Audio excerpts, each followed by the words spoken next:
Welcome back to another Rule of Two. I am 100% excited, a little bit tired. It's gone midnight here, but I am ready with a panel to answer all those burning questions on Star Wars Galaxy of Heroes. How it normally works, if anybody's familiar with this kind of method, it's a Q&A, so you're going to be asking the questions. We're going to discuss it as a panel, or if you want it to one person, then you can put the name in from the panel. And first joining me, we have Ranger from Reality Skewed Gamers. Ranger, how are you today, buddy?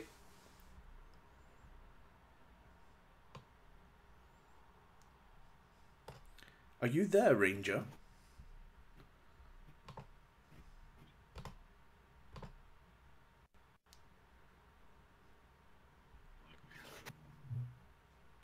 I think we've got a little bit of technical difficulties here at the minute.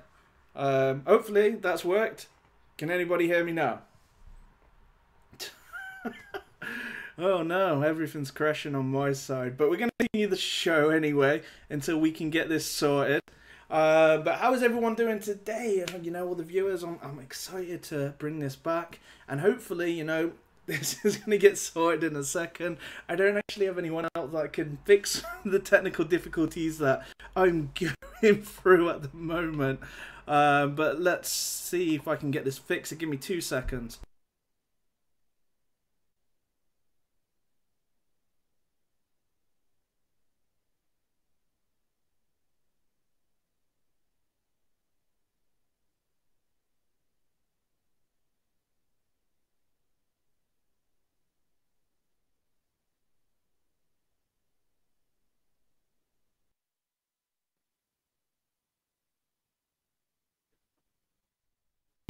Still working on it, guys. But anyway, while I'm working on it in the background, kind of doing a multitasking, and hopefully I am streaming live, because it would be a bummer if it wasn't.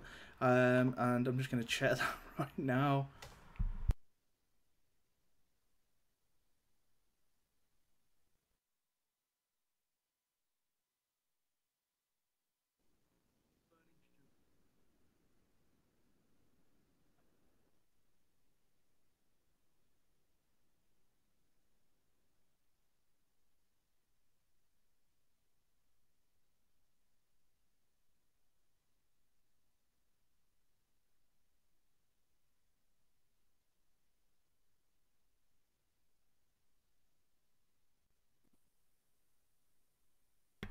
Right, I think everything's back to normal. Hopefully it hasn't ended the stream. But again, let's introduce everybody. And joining me first is Ranger. How you doing, buddy?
Okay, I'm glad you guys can hear me fine. I'm just going to try and jump back in with the other guys. It's completely kicked me out of everything. Wow, this has not happened for a very, very long time to me on these streams. So I'm just going to be bringing up all the stuff that I need to bring up now. And hopefully nothing's stopped my stream. Hopefully that's still working. But everything is a bit glitchy, and it's never happened like this before. Not for a long time anyway. We're probably talking about 6-7 months. So we've got the new Ewoks out. What are your guys' thoughts on that? We got the event today. We've got another event coming. Is it tomorrow or in a couple of days where we're going to get low grade? And hopefully we're going to find out more details on how we're going to get Wicket. Is it going to be a legend event or is it going to be a marquee event? Hopefully that's that we're going to be able to find out. So hopefully I can reconnect everybody into the call because it just sucks. It just crashed like this. And even now it's been very, very glitchy opening everything up.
Yeah, man, I'm having some real big difficulties at the moment. I'm trying to fix it. I may have to jump over onto Skype to sort this out because at the minute nothing seems to be working on Chrome. Oh.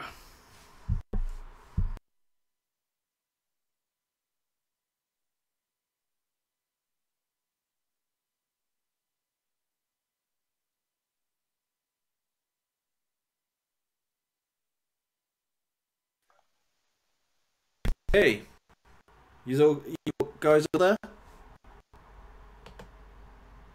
Nope. Nice.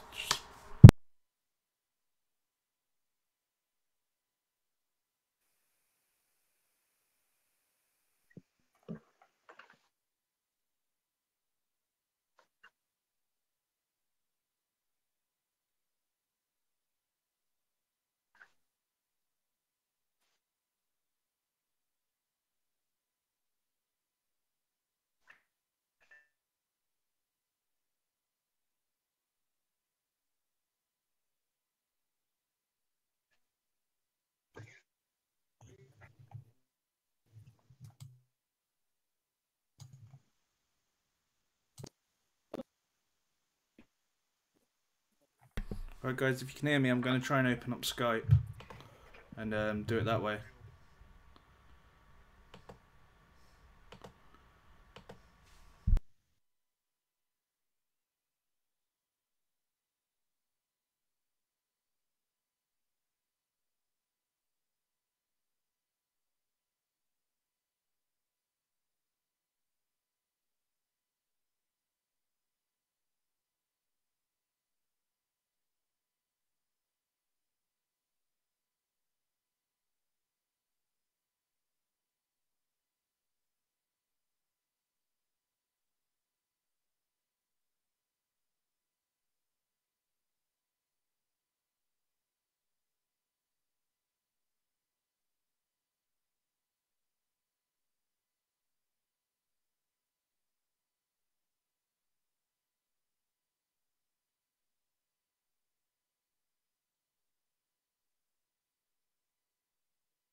Yo, man. Yeah, can you hear me? Yeah. Fuck's sake. All right. The whole thing's just closed my OBS, everything. Right, I think we may still be live. I'm not really sure. Do you know if it's showing off on the channel? I don't have it up right now, but it looks like it was still going when I last looked. So Yeah, I've got none of let me add. If you can add VGW, Warrior wants in as well. Warrior wants in. I don't have their Skype. You have to add them to the call. I don't have. Okay. I just invited. Let me see if it's still running. It's showing the chat's disconnected. Mm-hmm. Says we're live. All right.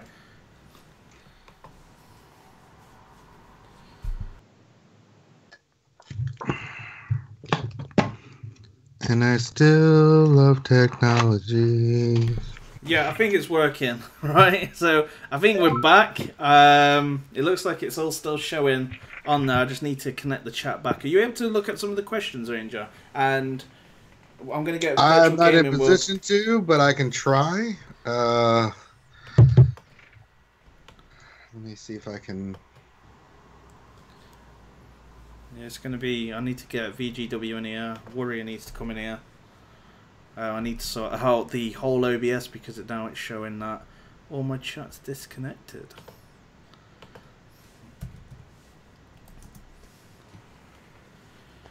Ugh.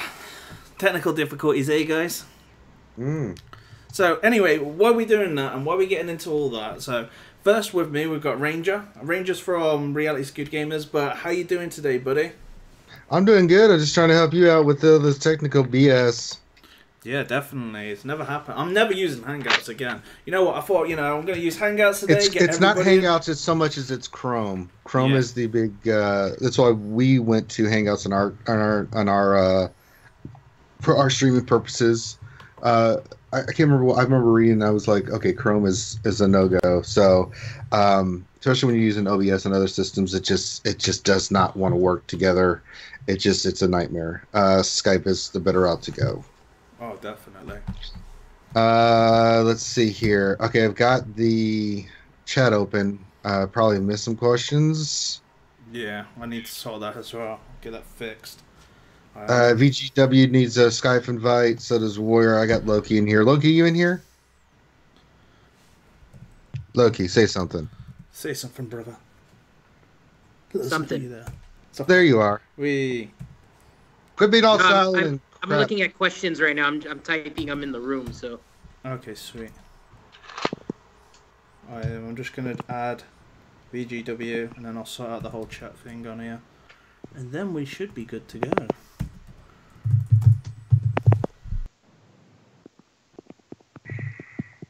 So what have you been up to lately, Loki? Almost shit, man. Just working and doing some commissions I got, and then Fair enough. yeah, that's about it, man. Just been going nuts with the builds. I'm doing one now for Shy Bears. He wants a Kylo Ren one, so Kylo Ren. I'm working on the delayed ignition shit with the LEDs. It's a pain in the ass, but I think I can get it running. It's been so I took the Black Series, right, the official one, and I gutted the whole thing out and just running that. But other than that, just working.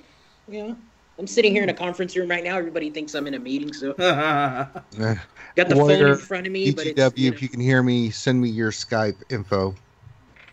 Yeah, sweet. Okay, and then I'm going to get to work on fixing the entire chat on here. Yeah, send me your username on Skype, and I will get it hooked up. I don't think I have VG. I'm trying to find him on Discord. I've got him to add me, so I should be... I think I don't even know how to add him to the call, to be honest. I've used Skype once. If you go to where the call is, Yeah. right? There's 4 icons on the bottom. Camera, microphone. You mute your microphone. There's 3 little dots, and then a phone icon. The 3 little dots, if you click it, it'll say you can add people to this call. Okay, I'll find it then once I come to it. Let me fix the chat and then we'll just roll on with some questions.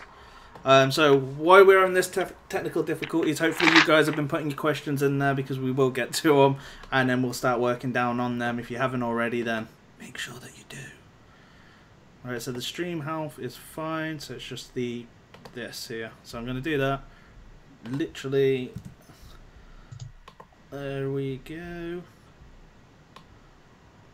And we should have Warrior in soon as well, shouldn't we? So he's not in here already. Whoa. I'm working on it. Sweet. Okay, you do that.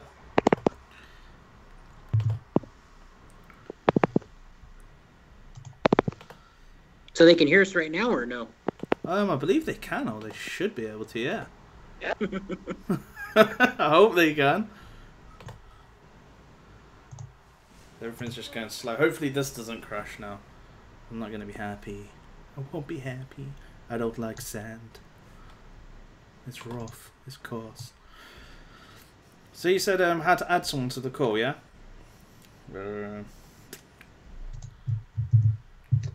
Add, I think. Add people to this call. There he is there. Okay. Sweet, that should be done. And then if you work on the rest, I'll go through the questions. God, that was difficult.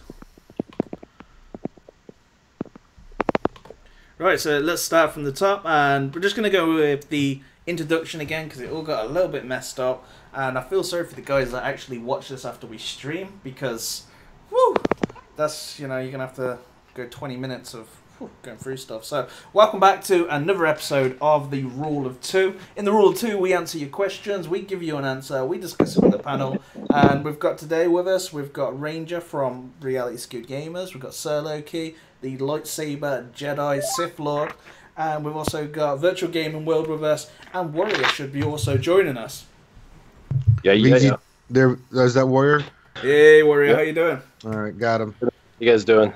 Yeah, man, I'm good. Well, we let Smithie play with electronic stuff, and this is what we get. That's true, man. It's never happened like this, not to this kind of like level. Man. It's crazy. So hopefully everyone can hear us in the chat. I'd guess, you know. Hopefully. That looks like we're good. Good. So I'm gonna go through the questions. Yeah, they say you can hear us. There we go. Whew. We're good. Just making sure you guys can hear me. Yep. Yeah, we can hear you, buddy. So there we go. I think this is the first question, and apologies to anybody that typed before, but it's been a bit of a crazy one. So this is from Darth Swag. Welcome to the streams, Darth Swag. I love the name, and the question is: I run a Rex leadership, Nihilus, General Kenobi, Grand Admiral Thrawn. I don't have R2-D2. Who should be the 5th? I was thinking Death Trooper. So, Ranger, are you currently running the kind of like Rex leadership Nihilus? Who is running it in the party that we got here? With Rex and Nihilus, yeah, I mean both those are on my team. But what was the other two that he wanted? He was running that he. Yeah, so pretty much he's got the combo of kind of like Rex leadership, Nihilus, General Kenobi, and Thrawn. But he doesn't have R2. Who should be the replacement for the kind of like Death fifth? Trooper is a wonderful pick for that team. That team is really, really, really good. I've faced it. It is a nightmare. It's actually one I'm considering doing because once I get my Thrawn to gear 11, I'll probably switch out. That team is really, really, really good. So that would be a great choice. I actually like that. I mean, they're both good, R2 and Death Trooper. You can't go wrong either way. But Death Trooper, if you wanted to go with him, I have no qualms whatsoever with Death Trooper. Definitely, and I agree. Another selection for that would be, I would say maybe a Zeta Kylo Ren. You know, for offense, you know, I know BBM in BHG. We were discussing it kind of the other day in main chat, and he, instead of running R2, he does run his Zeta Kylo Ren in that team. Said it works really, really well, you know, with that stun and the attack. But Death Trooper's definitely a good one as well, you know, with the double kind of like reduced on the cooldowns. Has anybody else got any other ideas that you could run in our panel?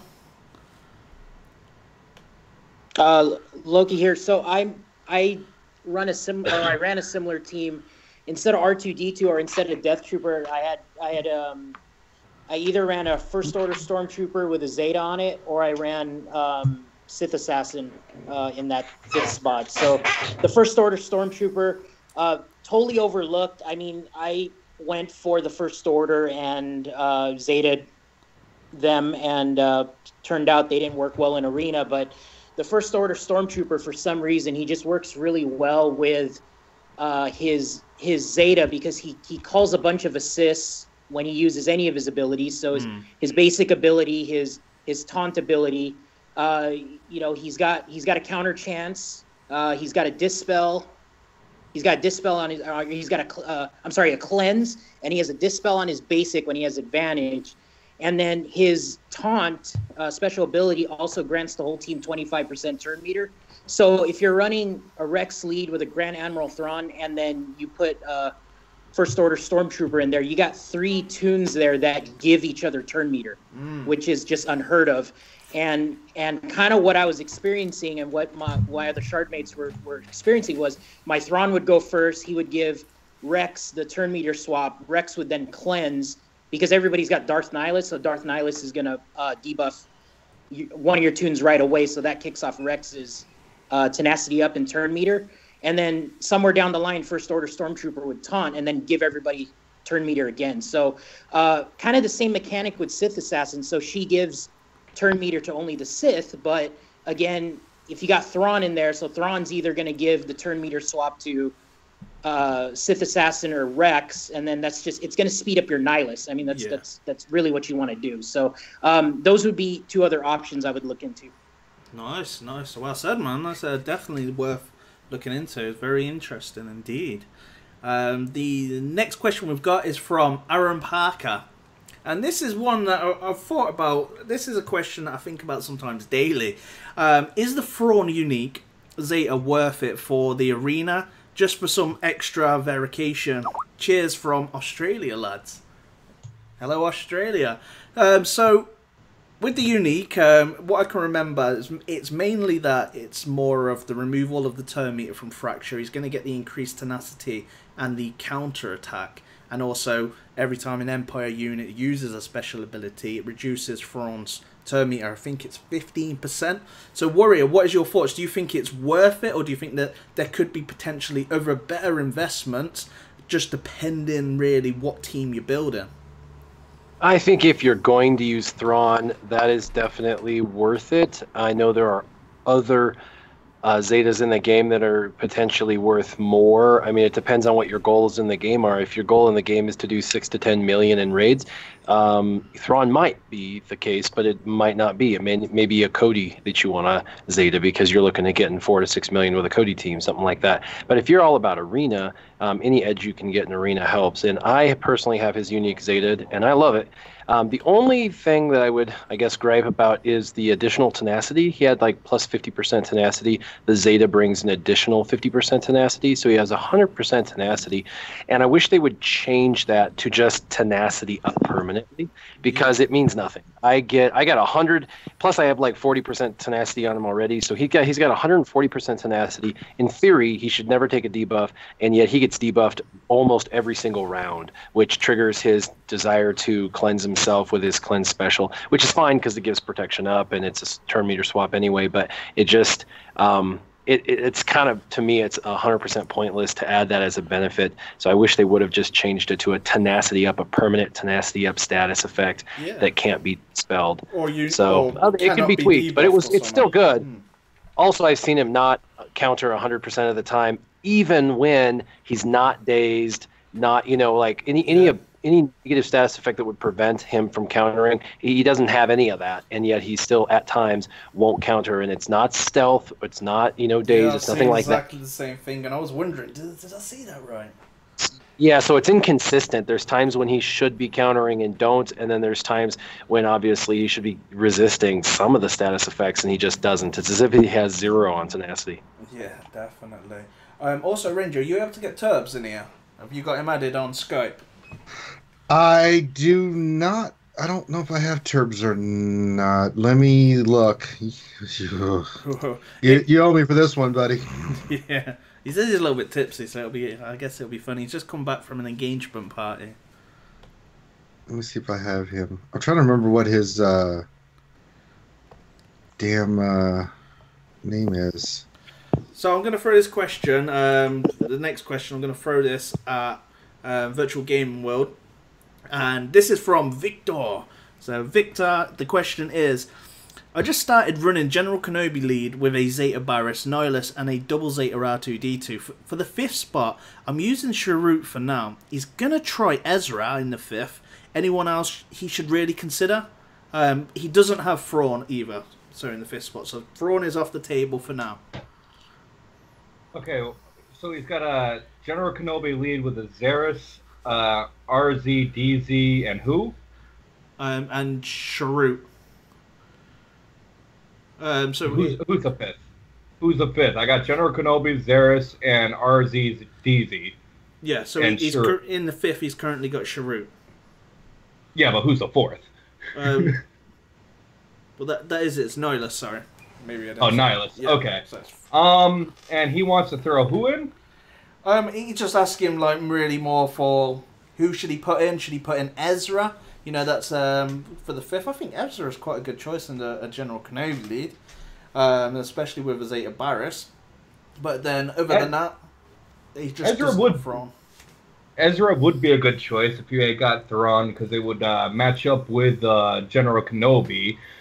There are a couple other options depending on if he wants to do a Zeta as well. One of them being Xylo, another one being Savage. That would fit in quite well with that too. With I have a Savage Xylo, not a Savage Xylo. I have a Savage Zeras combination that works really well, considering that every time Savage gets critically hit, he gains plus health. Then you add in Zeras' ability to heal them on a critical hit. It's a double whammy, and it's not only a timeout team, but if you can get them to the yellow line, you can instantly kill them with Savage, and every time they hit him, not only is he healing, but he's gaining turn meter. So when you combine that with Kenobi's ability to overturn every debuff into the opposite buff, Zeras' ability to keep everyone alive, and RZ, DZ, and co. I think that'll be an insane squad. Of course, you can also go for damage and do a Xylo, which would work really well, because now not only are you regaining protection with Xylo's Zeta ability, but then with a Zeras there, if he gets critically hit, he's also regaining health, which makes him even more of a nightmare. But Ezra is also a good choice because of Kenobi's lead, but I would not rule out a Xylo or a Savage to go in that squad. What about you, Ranger? I am busy doing technical work. Skip. Okay. We're gonna go to Loki. Would you say it's First Order Stormtrooper for that extra turn meter? I'm enjoying them, man. I mean, I tried First Order Stormtrooper and Kylo. You know, both Zeta. They give each other synergy as well outside of a Phasma lead. So those would be pretty fun substitutes. I like Virtual Gaming World's idea with the Savage. That's pretty cool. I mean, here's where you got Nihilus. He doesn't have the Thrawn, so yeah, that's a good question. I mean, Ezra's good. I mean, he brings a lot to the table. I mean, Anakin is still pretty good if you need an attacker too. You know, he's going to gain 100% turn meter when any of your tunes drop below, or, you know, they're going to drop in the yellow, right? I think is what it is. So, yeah. And then Zeres will probably heal them back up, and you can have this little continuous loop of Anakin gaining turn meters. So, there's a lot of cool options. I would definitely look into those, you know. If Turks was in here, Turks is in here Ahsoka. now. Who would you put in the fifth team? Fifth spot? Would it be Ahsoka? Turbs. I swear he was in here. Oh, don't worry. What about you, Warrior? I think everybody's put out some pretty good ideas on this. Anybody else that could probably spring to mind, like another tank maybe, or anything else? Just a slight Ranger, I would say not. Some of the teams I've heard are teams like Team Instinct's Tilt Team or TIF Team. If you're really coy and you're really, really smart, you can go on to SWGOH.gg and start looking up some of the best Team Instinct guys and look up all these squads they invent. They time and date stamp them to prove they're the first people to create them. And they have a dozen teams that are the current best meta teams that you can get, and the TIF team with First Order Stormtrooper is a thing that is very popular with Team Instinct, and they're very, very good. And I know that some of their shards, it's just as soon as they started doing those teams, like everybody runs those teams now. So it's funny when someone finds a good team, but if you're coy, go to SWGOH, look up some of the really good teams and look up some of the individuals in those teams, and then find all of the squads they're creating under their name. And you'll be quite happily surprised at what you find. Awesome, man. That's fantastic. So we're going to move on to the next question. And this one's quite a big question. So I'm going to maybe limit to 1 to 2 people. If you wanted to go in with it, Ranger, if you're not doing technical difficulties, or Warrior and Loki. But this question is, what are the best free-to-play teams for each phase on the AAT tank raid? Well, of course, Jedis are always good for phase 1. You can do a Xylo or you can do a Savage. Those are all free. I mean, slower. Some are slower than others, but those are all possibilities. Phase 2, you can go with Resistance, or you can go Clones. Those are all free that you can build up. Phase 3, you can do Turpentine. There's a lot of you can go TIE Pilot with Palpatine. I know a lot of people do not have 7-star Thrawn, but he's a great character in there. Also free to play, depending if you have him at 7 stars or not. Tier 4, or Phase 4 is always Clones with Leia, or you can go Rebels. You know, there's a lot of free to play options out there. I mean, I'm just throwing out some of them that, you know, people use. There's other teams that you can go for those. But those are generally, a lot of people use those teams and do pretty well. Just a Warrior. And my 2 cents on this is if you're free to play, you're not going to develop a ton of characters. And so what happens is you have to have economy of motion. You got to have the fewest amount of characters that do the greatest amount of good. And so I've always talked about the 4 pillars of the game. These are my 4 pillars. They're not anybody else's, but I always say Jedi are one of the pillars. 1, because that's how you unlock Yoda. 2, because they're arena viable. And 3, you can use them in phase 1. It makes sense, and you'll easily get your 2 to 5%, no problems.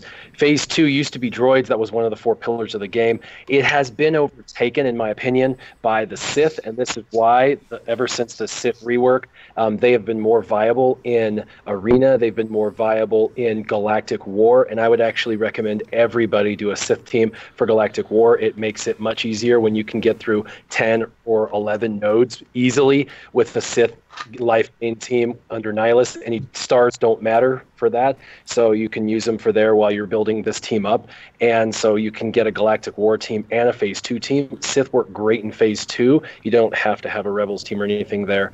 Rebels obviously is another pillar of the game. You got to use them to unlock Thrawn. You've got to use them specifically Phoenix, but you also have to use them to unlock Emperor Palpatine. And so you could build up your Phoenix squad. They're completely free to play, and you can use them to get both your Thrawn, your Emperor Palpatine, and you can use them in Phase 4. And in Phase 3, once you have your Emperor Palpatine, you can use him with 3 tanks and your choice, either TIE Fighter pilot or a lead like Chirpantine, who Chief Chirpa is free to play. You can farm him. He's actually one of the easiest farms, I would say, of all of them. Tebow is probably the easiest, and then Chief Chirpa. So those would be the way. And that way, whatever teams you're building teams that you can utilize in every other area of the game. They're long-term solutions for free-to-play, and you're mitigating the amount of characters you're having to do. I don't think Clones as a team, or First Order as a team, or even Resistance as a team you want to focus on as free-to-play, especially early to mid-game. They're really advanced. They're high developed. And just for example, Clones. To get the clones to do 6 to 8 million, you have to have a Zeta, preferably 2 Zeta on that team. And then on top of that, you're going to also have to have like 65 or more. I think it's actually 80 Omega pieces. 80 Omega pieces, which is nuts for one team to have that many Omega pieces. So anyway, that's my 2 cents. I think those 4 pillars of the game would suit you well in any arena battle, any AAT, and also those would give you the characters you need for the heroic AAT as well in every phase. Nice. Definitely good, really good advice there, man. What about you, Loki? Well, the only thing I would just disagree on with what Warrior said is just the Resistance. I think Resistance is really... I think they're easily farmable, especially for free to play. And I agree. One data for Finn, and in terms of like a Galactic War team, they're probably the best one because there's videos out there of guys doing it without even taking a hit. So I would strongly look into them, and then you also need them for the speed mod challenge, right? So that's also important. But they're good in Phase 2, they're good in Phase 3, and they're good in Phase 4. So it's hard to overlook that team because they also have a lot of uses. Not just I mean, they're decent for arena. I think you can get up to like 50 or top 50 or top 20, but I don't think they're that resource hungry. I'm not talking about R2D2, but just build up the core ones and Zeta Finn, and I think you got a pretty good. I agree with that completely. I just see them as an in-game team, and I was talking specifically to beginners and intermediary free-to-play teams you want to shoot for.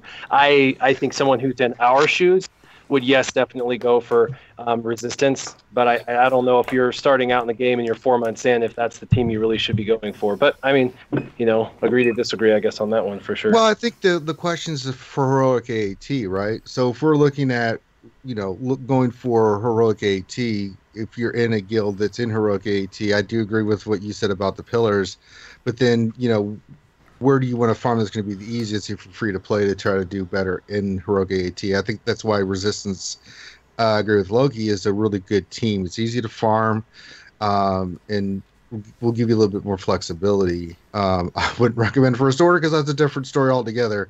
Certain teams, I agree that's much later down the line. But I think if you have Jedi Sith is a great choice that you gave. I think Resistance would be a good one to farm in Rebels. That puts you in a pretty good spot, to do well in the heroic AAT, especially when you're at that level. Beginning players, and mid-level players, that's a totally different thing. I don't even know if they're doing heroic AAT. And they definitely should be listening to what they should farm that you just said, because I don't know why they would go for these other teams. It's not really going to help them in the beginning as much. So I think where we're kind of looking at it from. Nice. What about you, Virtual Gaming World? Anything you want to add to that?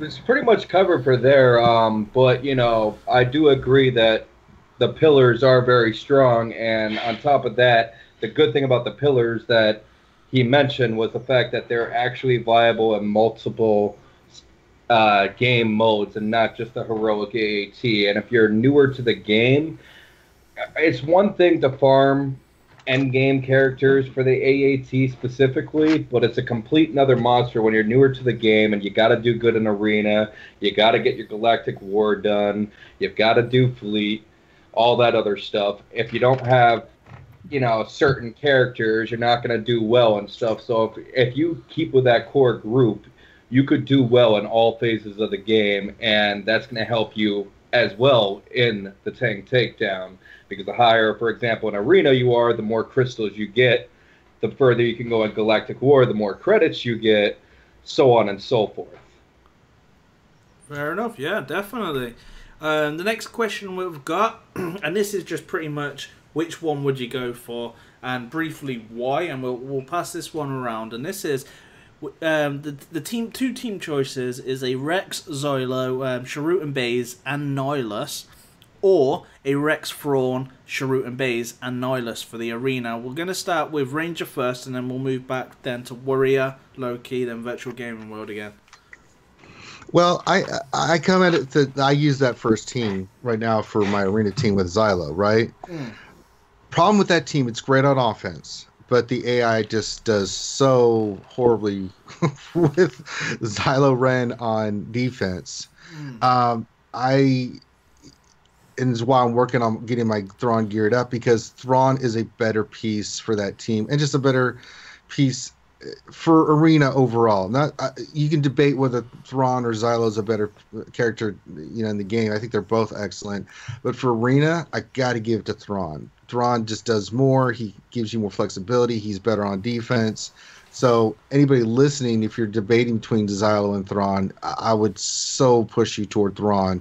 I mean, I love Xylo. I use him.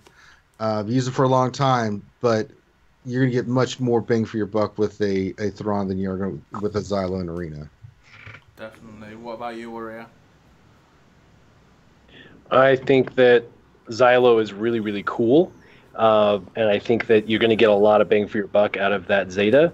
But Thrawn is meta-changing, and you can look at all of the data to see that he's changing the landscape of the game. And Kylo Ren didn't do that exactly, nearly as much and as quickly. So just the, actions speak louder than words. Thrawn is making a larger impact. So because of the data and me personally having used them both and having Zeta'd them both, I would lean towards Thrawn for sure. What about you, Loki?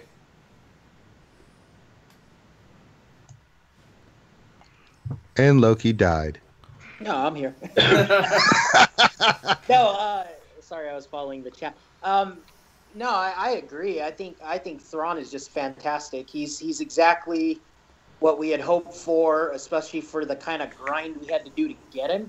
He definitely didn't let me down, and I use him every day. And I experiment with Xylo every once in a while. I mean, I was running Xylo with Thrawn, and it was okay. But I agree with Warrior on meta changing. I mean, he's gonna be in everybody's team once the event comes back around, and I'm sure more people have farmed Phoenix by then. So yeah, you just can't go wrong with the guy. He's another Nihilus type character. I mean, I'm gonna say it. I mean, he can totally shut down another team for a couple turns, with his fracture. So. What about you, VGW? I'm going to say Xylo strictly to spite the fact that I was unable to unlock Thrawn, and that's the only reason why. Fair enough. Yeah, I would agree with the majority there that Thrawn.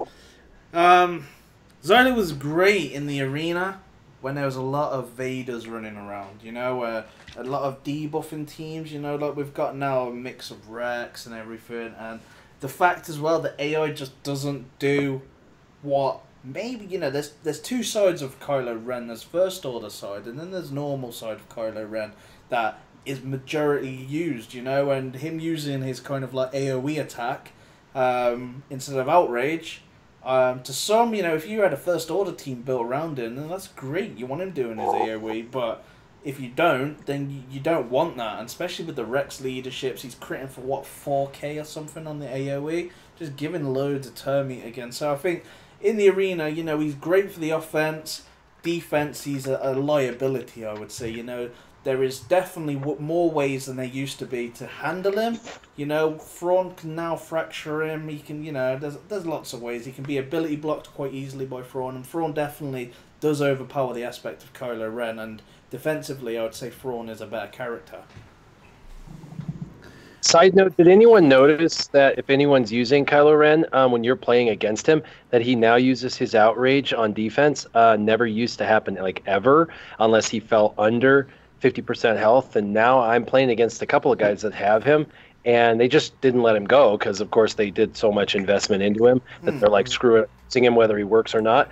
And it keeps them up in the top 20, but on defense, I used to fight him, and unless he was in the bottom 50% of his health, he wouldn't use outrage. Now, I've fought these guys a couple of times in the last few weeks, and he uses it more consistently. It doesn't reset, I think, as often as it possibly is reset, but he's using it even outside of the less than 50% health thing. Has anyone else seen that? Yeah, I have noticed that. Just facing other people with Kylo Ren, that's a good point. I didn't really think about it. Like when they went in to fix his reset thing, that maybe somehow they reset or fixed his abilities somehow, and it wasn't spoken about, and maybe nobody really officially knows that. But ever since they went in to fix him in Phase 1 with the whole resetting the game versus resetting his own abilities, ever since then, I've noticed he's much harder to kill on defense. Yeah, he does. Yeah, I mean, he always starts off doing his AoE with, but yeah, you know, I didn't even think about that, and I've faced a couple of them where it's like, you know, I'll have to look at that because that's a great point. Maybe they snuck one in on us. Definitely worth looking. I wasn't even aware of that. I've got no Kylo Ren. I've noticed it too. Well, no one cares because you haven't said anything, Turbs. Yeah, Turbs. How's your Ahsoka? To be honest. I was waiting for the opportune moment to say something. But there's not been. How's your Ahsoka? Awesome. Kills Kylo Ren all the time. Fair enough. So we're going to go with the next question, if we can find it here. And this is from Aaron Death Joke. So the question is, if I Zeta Kylo Ren this week, so it's a Kylo Ren one. If I Zeta Kylo Ren this week, dark side heavy, there isn't any news about him being worthless like Zeta soon. I would first say that, you know, you're going to have, Episode 8 coming out. We're going to see some new characters of First Order. So potentially, probably going to be someone that's going to have, you know, an even greater worth. You know, of course, we're probably going to see another version of Kylo Ren without his helmet.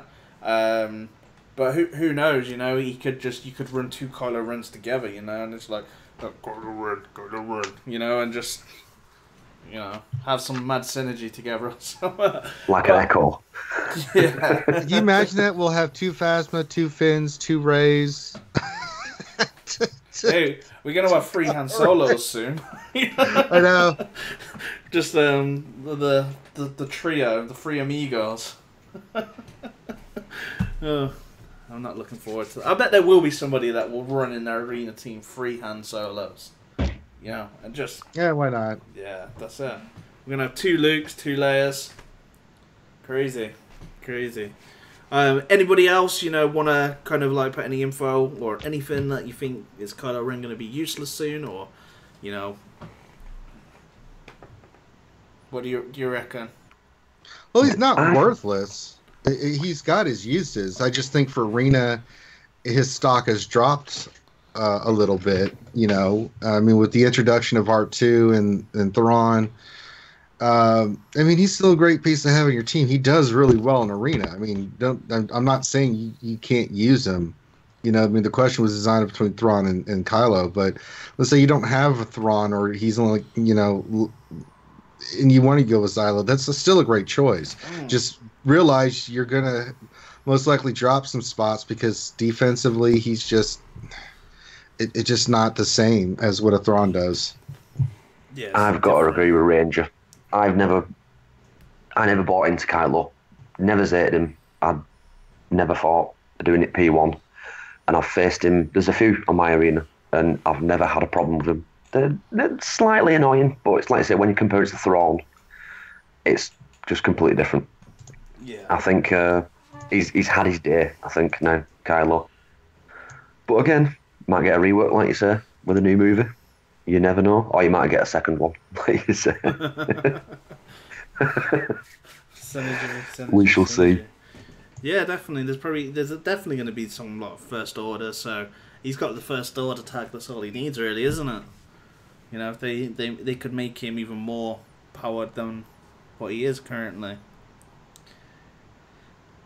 The next question that we've got is from Will Blakely. Hey Smithie, can you give me some suggestions for a Jedi squad for the AAT raid?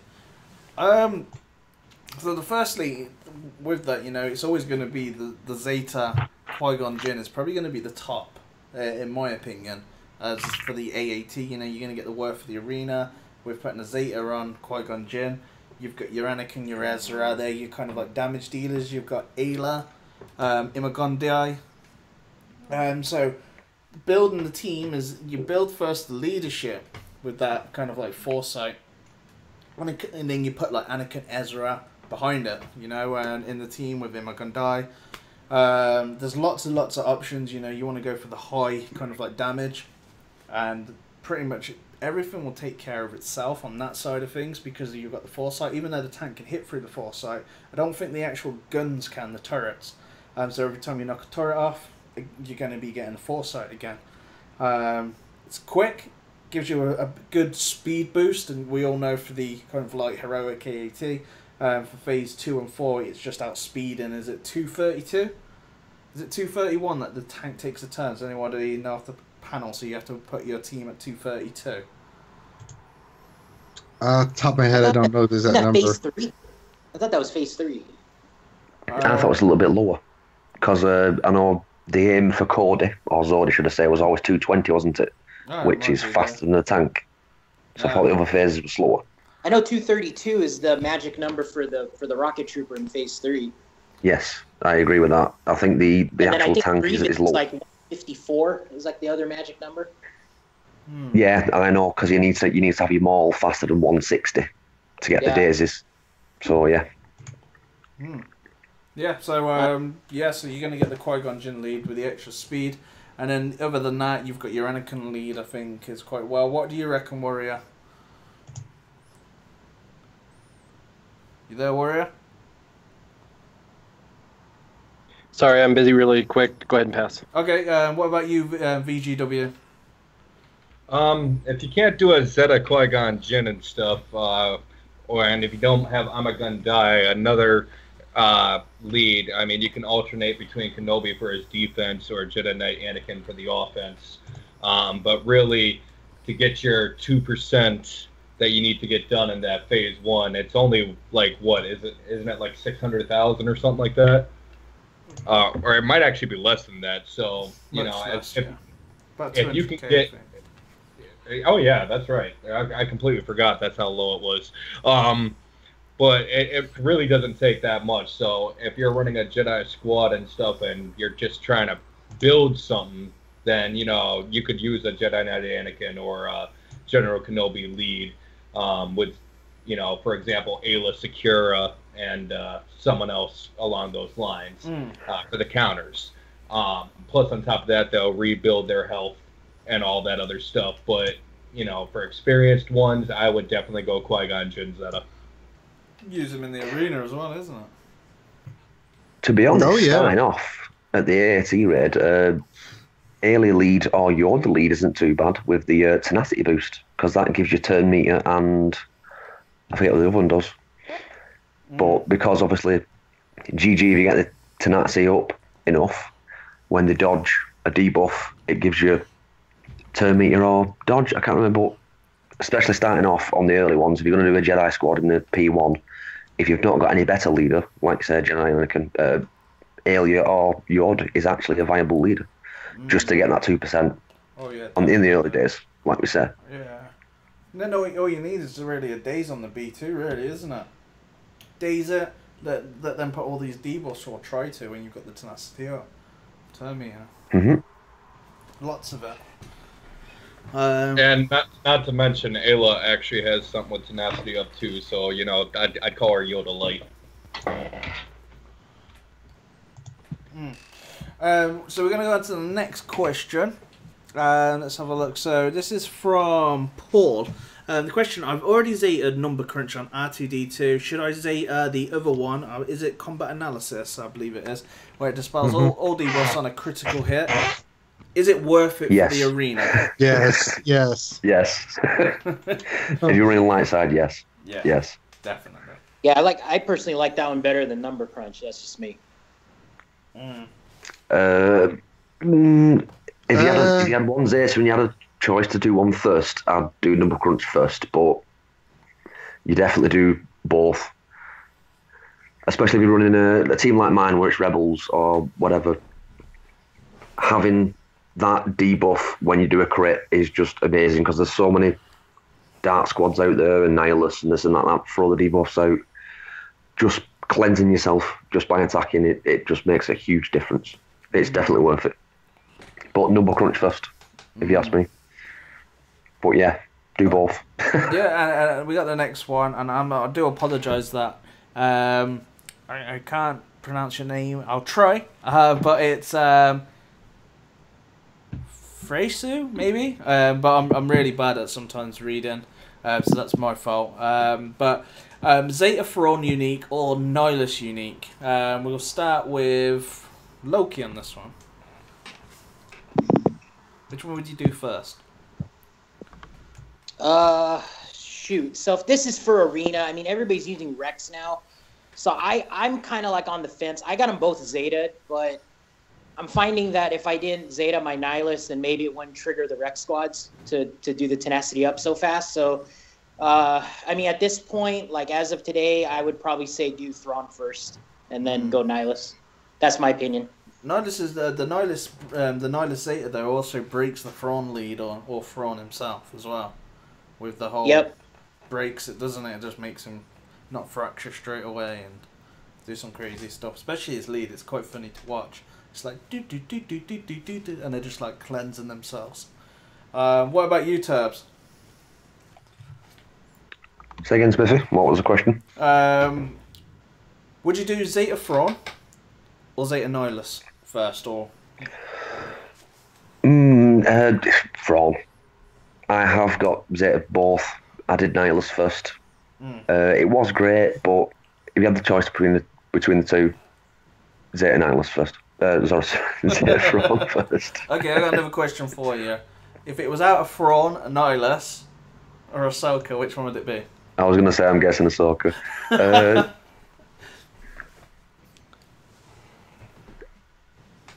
Depends what team you're running, but I'd be tempted to say Ahsoka. God. What about you, Ranger? But again though, what is your Zeta Thrawn? You're getting an extra 5% counter. You're getting more tenacity, and other than the longer fracture, whereas if you the difference between a Zeta on Fulcrum, if you don't Zeta Fulcrum, she's not useless, but she's mediocre. If you're going to run Fulcrum, you have to Zeta her, because she punches through foresight, she gets extra attack, she just ends up being not quite a light side annihilate, but as good as. She does it quicker. It's not as good damage, but she does it quicker, and you run under a wedge lead, she's just fast, awesome, massive damage. I can see. If you put me against the two, if you give me two, I would literally pick Fulcrum all day long. Because you can always use your next zeta on Thrawn, can't you? True that. And but I'm just saying, for bang for your buck, if you've got a 7-star Fulcrum zeta all day long. Oh yeah, you need to. That completes the character, isn't it? She's just all day long. But again, she's not free to play, is she? But I'm saying, if you've got a 7-star Fulcrum, you've got a zeta. You've got to. Oh yeah, well she's going to be free to play though, isn't she? It's only going to be what, another couple of weeks, 3 weeks, maybe. Yeah, 4? it's not long. I'm saving all my shard shop currency at the minute. That's literally everything's getting saved. My Galactic War, my arena. I'm not even touching it. I've got nearly 30k in all those areas, just sitting there, and I'm gonna make the decision when she comes out. And if they're like, "Hey, we're putting her on a Cantina node," which I find very unlikely, I could probably see her going onto a hard node, because I think with the new Rebels coming out, she's probably gonna have more of a presence.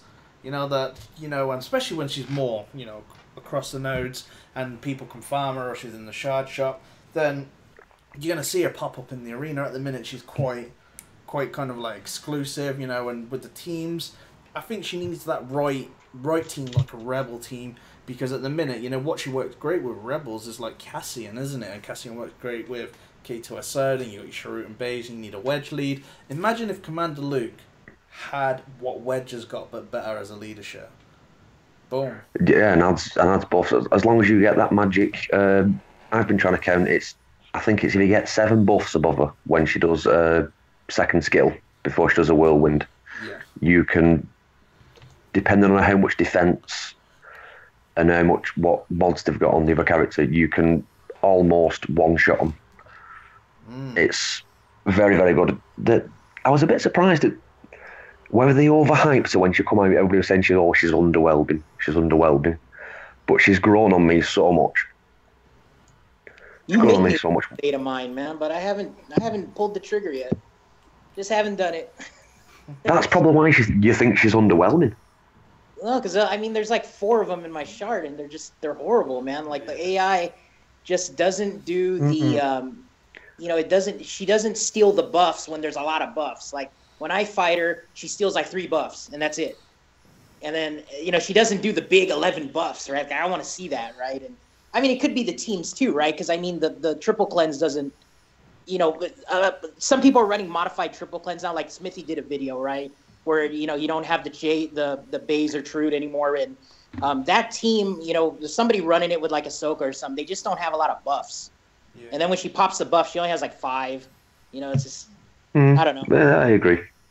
Yeah, I mean, I'm sure she's fantastic in the right team with a lot of buffs, and hopefully the other teams just don't run, you know, the cleansers or the dispellers or whatever. So, but I'm saying a really interesting team I've seen her in is actually a Luminara lead, a Zeta Luminara lead. I've been hearing about this. Yeah, I've seen a couple.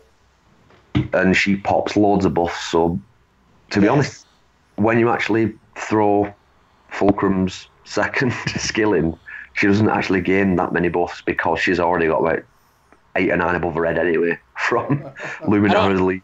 So I don't want to spend too much on this because I know we got a bunch of questions, but I did see one. Some guy was running. It was a Nihilus lead. He was running all the Sith with Ahsoka, and I think he timed everything with Sith Assassin to where she was stealing. Because I think when a Sith Assassin goes, she gets a bunch of buffs, and then Sith Trooper procs everything, right? And then when Ahsoka goes, I think she pops like 8 buffs, like all in like one turn, right? So I don't know. I was thinking about running something like that as well. And then even, again, First Order Stormtrooper, he's got defense up, the taunt, and then something else, right? He procs something else. So like within 2 turns, that like your Ahsoka can get like 8, 9 buffs. I've seen it. Wow. Yeah, it doesn't. That's pretty much a one shot. It's the reason why, like I say, we're dwelling on it a bit too long. It's really all of it. It's interesting. I can throw it on auto or battle in 60 seconds. Right. And that's all I want from my arena climb. So I just love it. Next question, Smithie. Yeah, definitely. Sorry, I was just listening to you. Hence arena theory crafting right here, right? Let's have a look. So, sorry about that. Right, this is from Bobby Roundtree, I believe that is. Hey guys, could you tell me how ships' powers and speed is figured out? Do mods on their pilots factor? Yes. So what I can remember, I could probably answer this one really kind of like quickly on here. With the ship power, you're gonna gain speed as an overall kind of like power level. So that's gear pieces, that's everything, omegas, zetas. They all kind of like plays a big part into the kind of character, and 5 mods as well increase the stats. But mainly, if I'm right, Omega gives what is it 1 speed per Omega on a character to a ship, and so does not necessarily. Not always. Is it now based on the power? Not always. No. They've completely changed it, haven't they, as well? Yeah, there's a magic zeta on every character. It's like I think Scarif Rebel Pathfinder. So SRP, I think it's his second ability. If you Omega that one, he gets speed, and then I don't know what the first one does. So there's little, and then Biston was like the same way. There's like 1 Omega that does speed. I heard with Thrawn, if you double Zeta Thrawn, that guy gets like, I think it's like 5 or 6 speed from the Zetas because of all the Omegas you got to dump into it. So his capital ship gets like 10 speed or something like that if you fully max him out. You mean Tarkin? Yeah, his capital ship. Because I think he's Thrawn. like at 159. Oh, I say Thrawn. I'm sorry. Tarkin. I'm sorry. I was like, do you know something I don't know? Like, I'm over here thinking like he must have some new kind of spilling the beans about the early access. Yeah, I think with Tarkin, I think the base speed on the executive tricks is like 159 or something, and then if you fully max him out, he gets like almost 10 speed on that capital ship. So. I heard slightly different, because in the old debate of, which lead to when Thrawn come out, which lead to go, whether it be Zeta or whether it be Tarkin, how people were debating whether to Zeta Tarkin for the lead, and how they said if it doesn't work out, it's gonna make his ship better and speed it up. I know somebody who's done. I can't tell you which Zeta it was. He only Zeta'd 1. It must have been the lead actually. And it doesn't. This ship didn't actually gain any speed from it. I might be wrong. I believe it's like when I was testing it out. It seems to be certain. Like we had the old power levels kind of thing. Like a while ago, we had the old kind of stuff where it was like completely different. I think there was like a hidden kind of mechanic like there is now. That increases it per Omega, per thingy, because when I started, and this is literally like on my TIE Fighter pilots, I just thought, you know what, I'm going to test this out, and I'm just going to put extra gear on them, to fully max them, and that put the speed up. So it was done basically on crew power. And I guess that at one point they've had the crew power that was exactly the same to how the kind of like power levels and everything work now, but that was kind of like calculated over for ships, and pretty much, I guess, per Omega, and that's where it looks like it could be every second one or every third one, and I believe it goes on every kind of like it hits a benchmark of a power level that increases the stats, because now, like you can take Tarkin to 22k, can't you, when he's like fully maxed everything, around about a 22k mark, and that will increase speed compared to my Tarkin that I've got like fully geared out, gear 11 with all the Omegas, but I haven't got any Zetas on him.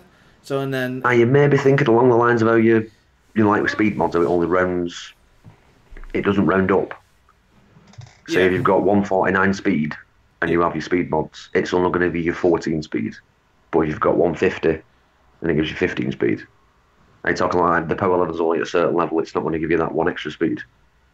Yeah. So with the power levels, there's going to be each benchmark that it upgrades the starship through the crew power.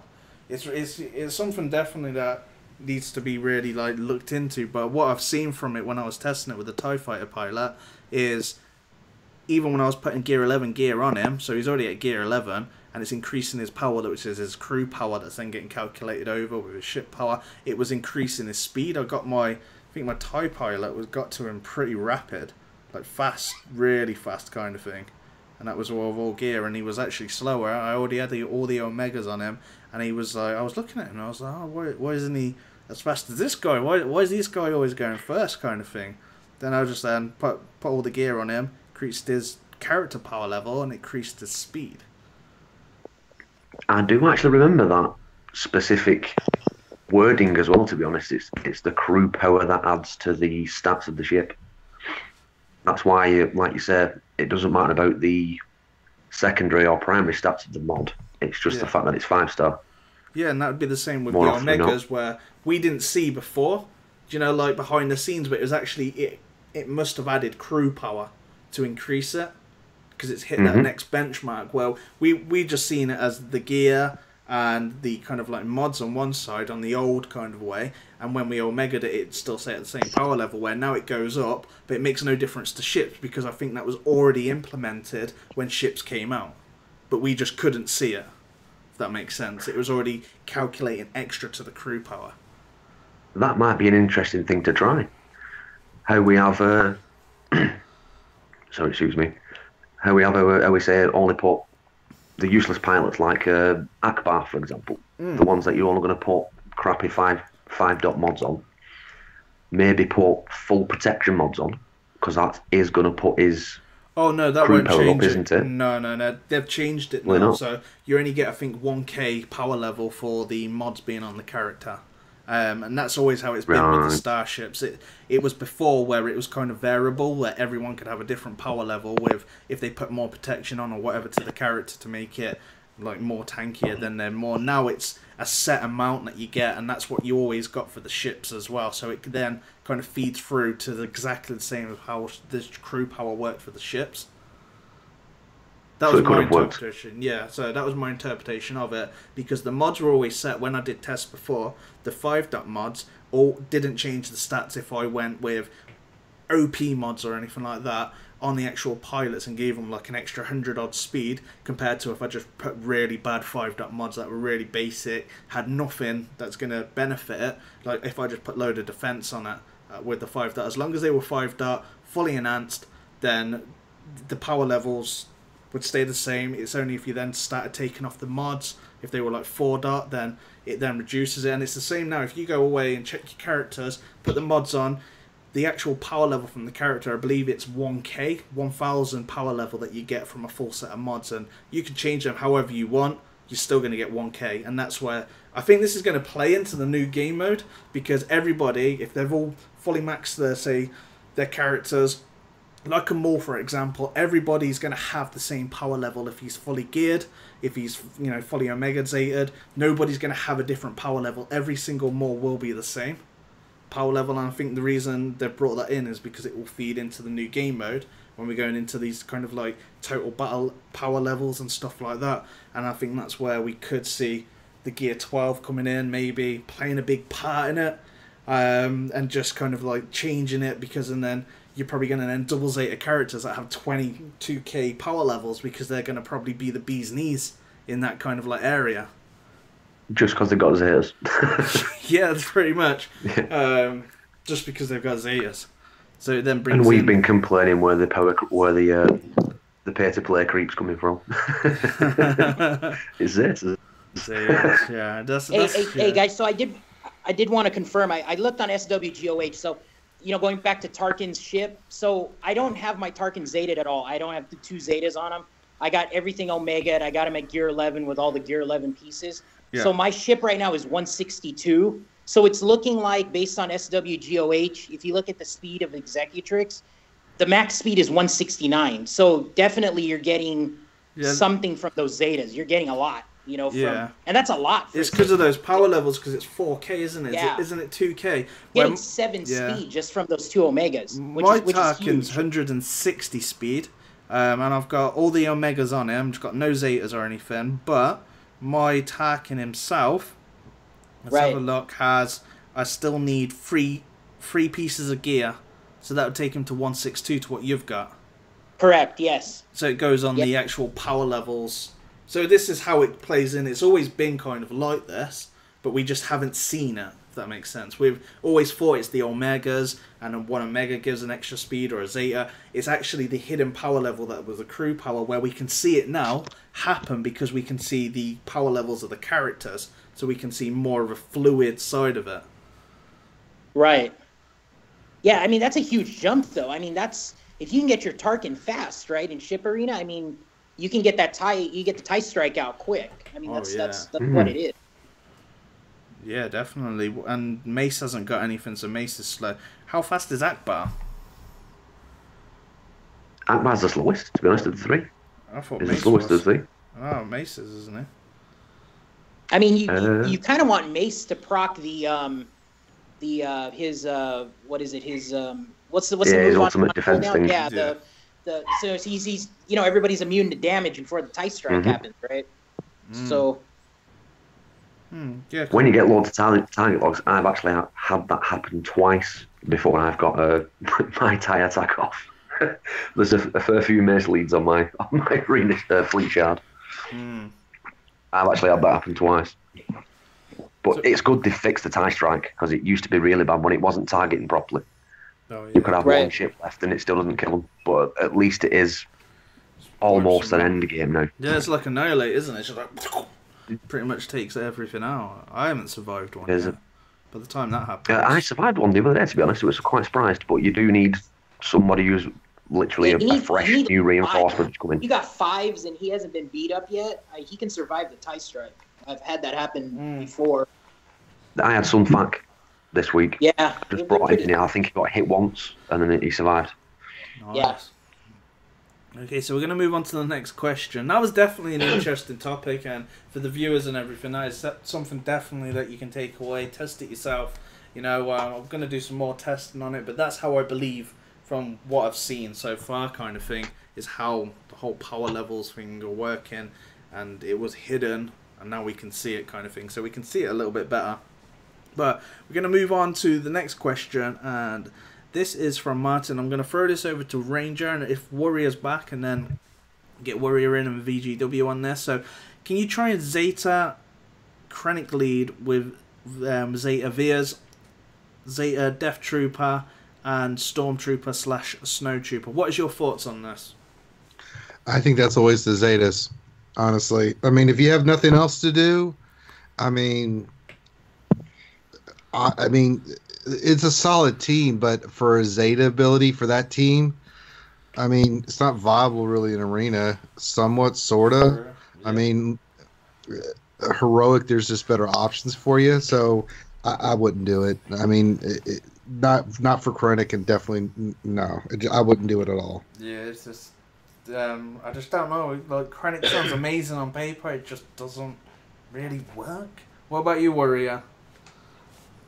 I have Death Trooper Zeta. I don't have Krennic Zeta, but I can see why people would want to, because, yeah, on paper, a Krennic Zeta looks absolutely amazing. But in reality, it's tough, isn't it? It just doesn't seem to do what you need it to do. What about you, VGW? Have you played around with Krennic or anything? Well, if he's out of the bad Zeta RNG, considering I've only got like 4 Zetas since early December, even though I'm doing everything I can to get the Zetas, I just have terrible RNG apparently. If he's out of the bad RNG jail and he feels like doing it, he could do it and stuff, but it ain't gonna do anything for him. Yeah, maybe, with the new game mode, there'd be a good use for teams like that with lots of Zetas in, high power levels and stuff. So it may be worth it, but I'd probably hold off unless you're planning to have that as your arena team. I don't know how viable it would be with the kind of like stuff we've got in the arena at the moment. It does depend on your shard. There is like a lot of people out there that can build some amazing teams and run them, with some good mods, and have fun with it, and it's definitely one side of the aspect. But if you're doing it out of just to have a laugh with, then that's great. Just depends on how many Zetas you're setting on, really. Myself, I'd probably save the Zetas until I know more about this game mode, maybe Commander Luke, and see what options I'm weighing it out when a good character does come along where it's going to be game breaking, like kind of like Thrawn, where it's just going to change things. I'd like to have the Zetas sitting aside that I can go, I'm putting that Zeta on there straight away, And in my feeling, I think maybe Commander Luke's probably going to have like 2 zetas. It's kind of the trend at the moment. So I'm doing everything to save 40 zetas, saving all my gear. Just to see how that goes. I don't want to make the bad decision of just going out just because they're doing it and then regretting it. I'd rather just wait and wait it out, see what happens, because we could get, well, we already know there's going to be a whole new Rebels, you know, so they could be the biggest meta, they could be the biggest OP stuff we've ever seen, because these are the original Star Wars characters as well. And then it could be that there's going to be a lot of teams that may completely lose somewhat of some viability against these teams, and I wouldn't want to just zeta it just because I can, you know. And I know you, Turbs, you've got a lot of zetas at the minute, haven't you, sitting on the side? I think I'm up to 91, I think. 81. 91. Wow. That's crazy. Spread some wealth. What about you, Warrior? You got any saved? I had 22 saved, and then I just couldn't help myself. I'm just one of those people that burns a hole in my pocket if I have them. Yeah, well, on the flip side, I've got 91, but I've still not zetaed Vader. So it depends. I have got 10 zetaed characters, but I'm sat on 91 zetas at the minute as well. Yeah, I only did zeta a few weeks ago. Zeta. Didn't do him before. And now I'm just doing it. Everyone's solo in the raids now, so I'm just like, you know, I'm going to have to do it. I need that gear for Luke. That's pretty much what it come down to. Is it like, do I want to sit there for like an hour and a half trying to clear it with Tebow and everyone and Jin, or do I want to just do it with Zeta or do it in 45 minutes? And, you know, I was like, yeah, it's going to save me. I worked out, you know, we're going to have 3 raids a week. It's going to save me 45 minutes each raid. It was a no-brainer, pretty much. It's like what we always say, like Warrior, but it's what your position and what your personal preferences and what you can do. And I very rarely have time to do the Rancor. If I do, yeah, it's nice. So if I do have time to do it, I do like making the effort rather than pressing stick Zeta and press the auto. More often than not, I'm a pause 0. So that's why I've been wanting to do it, and I've just not got round to doing it. Wow. I've always had more preferential Zetas, to be honest. It's just why I've not got round to doing it.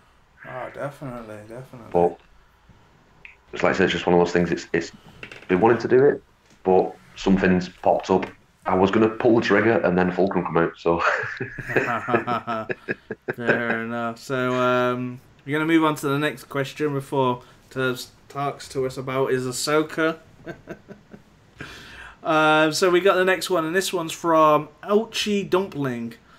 How do you guys handle Thrawn's fracture against an opponent that has an AoE stealth? I'll fracture someone, and then the only one who don't have stealth, are you forced to attack them? Me personally, that's normally how my personal arena shard is, that the R2-D2 is going to put the stealth up, and pretty much both Thrawns are just going to like attack, like fracture General Kenobi. What about you guys? How do you guys deal with it? Is there, you use bays or anything? B2? Start with VGW. You got any Thrawns on your shard? Yeah, I've got some Thrawns and stuff, and whenever I have to face them and stuff, I don't have anyone who can actually remove the stealth, so I'm basically forced to face whatever. And I don't stealth myself, so I'm not the one to ask the question to, unfortunately. I wish I could help, but I can't. What about you, Ranger? I mean, I think it's been covered, so there's not really much more to say about it. I mean, I think that was answered pretty well. Okay. Cool. Anybody else wants to put anything in? No. The only thing I'd say is this: facing Thrawn, have a faster Thrawn. That's always a solution. That's very true. But you're gonna have to have a faster Thrawn than R2-D2. Yeah, if you can do that, then you're in for the money. I don't. Again, you're going to hate me because all I keep talking about is bloody Fulcrum. I run Fulcrum. To be honest, R2-D2 tends to stealth the strongest character, which is usually GK or Baze. And when you're running a Fulcrum squad, that's the person you go for anyway. Yeah. And when you're running a wedge lead with Fulcrum, that's who you're targeting anyway, because once you take out that tank, the team falls quite easily anyway, so it's not a huge deal facing them, if you get what I mean. Yeah. But like you say, being forced to target the tank for a high DPS team isn't a huge issue. If you're running like I say, an old-fashioned triple cleanse or a squad with Zaris in, where you're not doing high damage, then yeah, it is a problem. Where you've got a stealth. Yeah, it's a funny one. Mine's a bit of a specialist team, obviously. Oh yeah, but, yeah. That's why Thrawn's so good, because he's very good against the majority. But it's like we all know, every single team has its own Achilles heel, doesn't it? Oh yeah, definitely. Every team has a kryptonite, and that's why yeah. But yeah. The only other option that I can think of on that would be to run with Thrawn, to build a team with Death Trooper, so you can go for that AoE dispel and get rid of the stealth. Even though you'd have to fracture one person, that's still going to take that tank out of the game. So, if it is a General Kenobi, if the R2 is stealth General Kenobi, then that's good. You want to be fracturing General Kenobi, honestly. That's going to allow you to start chewing away at the team. And just leave him there and then go for maybe a Nihilus afterwards to lock him up, because you're going to have a fracture quite quick. That's something I do personally in the arena. First, I'm forced to go General Kenobi. Then pretty much after that, when it comes chance again to fracture, I'm not going to go for the General Kenobi. I'm going to go for the Nihilus, because he's going to be closer to his Annihilate, and I'm going to then abuse that to kind of like increase his cooldowns and keep doing it as much as possible. And then in that time frame, I'm going to then go after their General Kenobi, and it's just slowing their team to the point where they're not being able to use their MVP. That's what I do. Any of you guys use your Thrawns differently? I do exactly the same thing. I actually fracture their Darth Nihilus, and it will actually proc their General Kenobi, and then it doesn't matter anyway, because then our R2s are spinning circles and putting everybody in stealth, and that's who they always select is General Kenobi, and that's who I'm going to target anyway. And so I just destroy him. By the time I get General Kenobi killed, Darth Nihilus is coming out of being fractured, and I can then start to focus on him and destroy him before he can ever get off his fracture or off his annihilate. Definitely. So we're gonna same way. Yeah, that's it. Yeah. It's the same way. I think that's why, forgetting Fulcrum, that's why wedge lead is actually sometimes, if you can pack enough DPS, even with, don't forget, Ezra is a really good character, especially up and coming. The reason why wedge lead is sometimes really good on AI, because he automatically, straight off the bat, does his AoE, and that automatically procs GK's taunt. So again, you're targeting the one character that you want to target. Yeah. We all know you get rid of GK, then you focus Nihilus. And that's usually a winning formula, isn't it? Yeah. For the vast majority of teams. Yeah. So that's why wedge lead works well. It's not the best. I like it, but that's why it's still up in the meta report, because it's a good lead. Yeah, definitely, without doubt. Yeah. So we're going to go on to the next question. This is from Austin. The question is currently running a Zeta Qui-Gon Jinn, Jedi Knight Anakin, Zeta R2, he's only got number crunch only, Zoda and GK. I currently have Yoda going first, but I'm considering making R2 the fastest. What do you think this is a good idea? We'll put this one out to who's running the Jedi team here, or currently? I know you've got one, haven't you, Warrior? Terms like Ahsoka. She's not Jedi. Yeah. Fulcrum's not Jedi. Or is she? We'll never tell. Are you there, Warrior? Oh yeah, I say R2 should be the fastest, absolutely, on that team, even over Yoda. Yoda is an optional thing. He makes a team more durable, but he's not even necessary. When I run mine, I don't even use Yoda. I use Ezra in place, so that way I can keep my Jedi Knight Anakin on the team, because Jedi Knight Anakin is insane, because they spend their entire time trying to kill General Kenobi, and then you punish them twice for doing so. In the meantime, you have Ezra hitting double time, doing 20, 30K every time, and they're losing people, and they're freaking out because they can't get through freaking General Kenobi while these other two guys are bashing their heads in. It's a really fun team to play, and defensively, it's about the best team the AI plays naturally. So R2-D2 is definitely, if he's the fastest, he'll make sure that to focus on General Kenobi, which is the whole point of what I just said, was to get everybody else to just do a gangbang on an individual. The only thing I've got the problem with Anakin though, and this is like versus the Rex leads, he is the only character that's going to put down a debuff at the whole Jedi team, and more than likely he's probably going to put down the debuff on the Rex team, which is then going to proc Rex, isn't it? That's probably my only problem I've got with Anakin.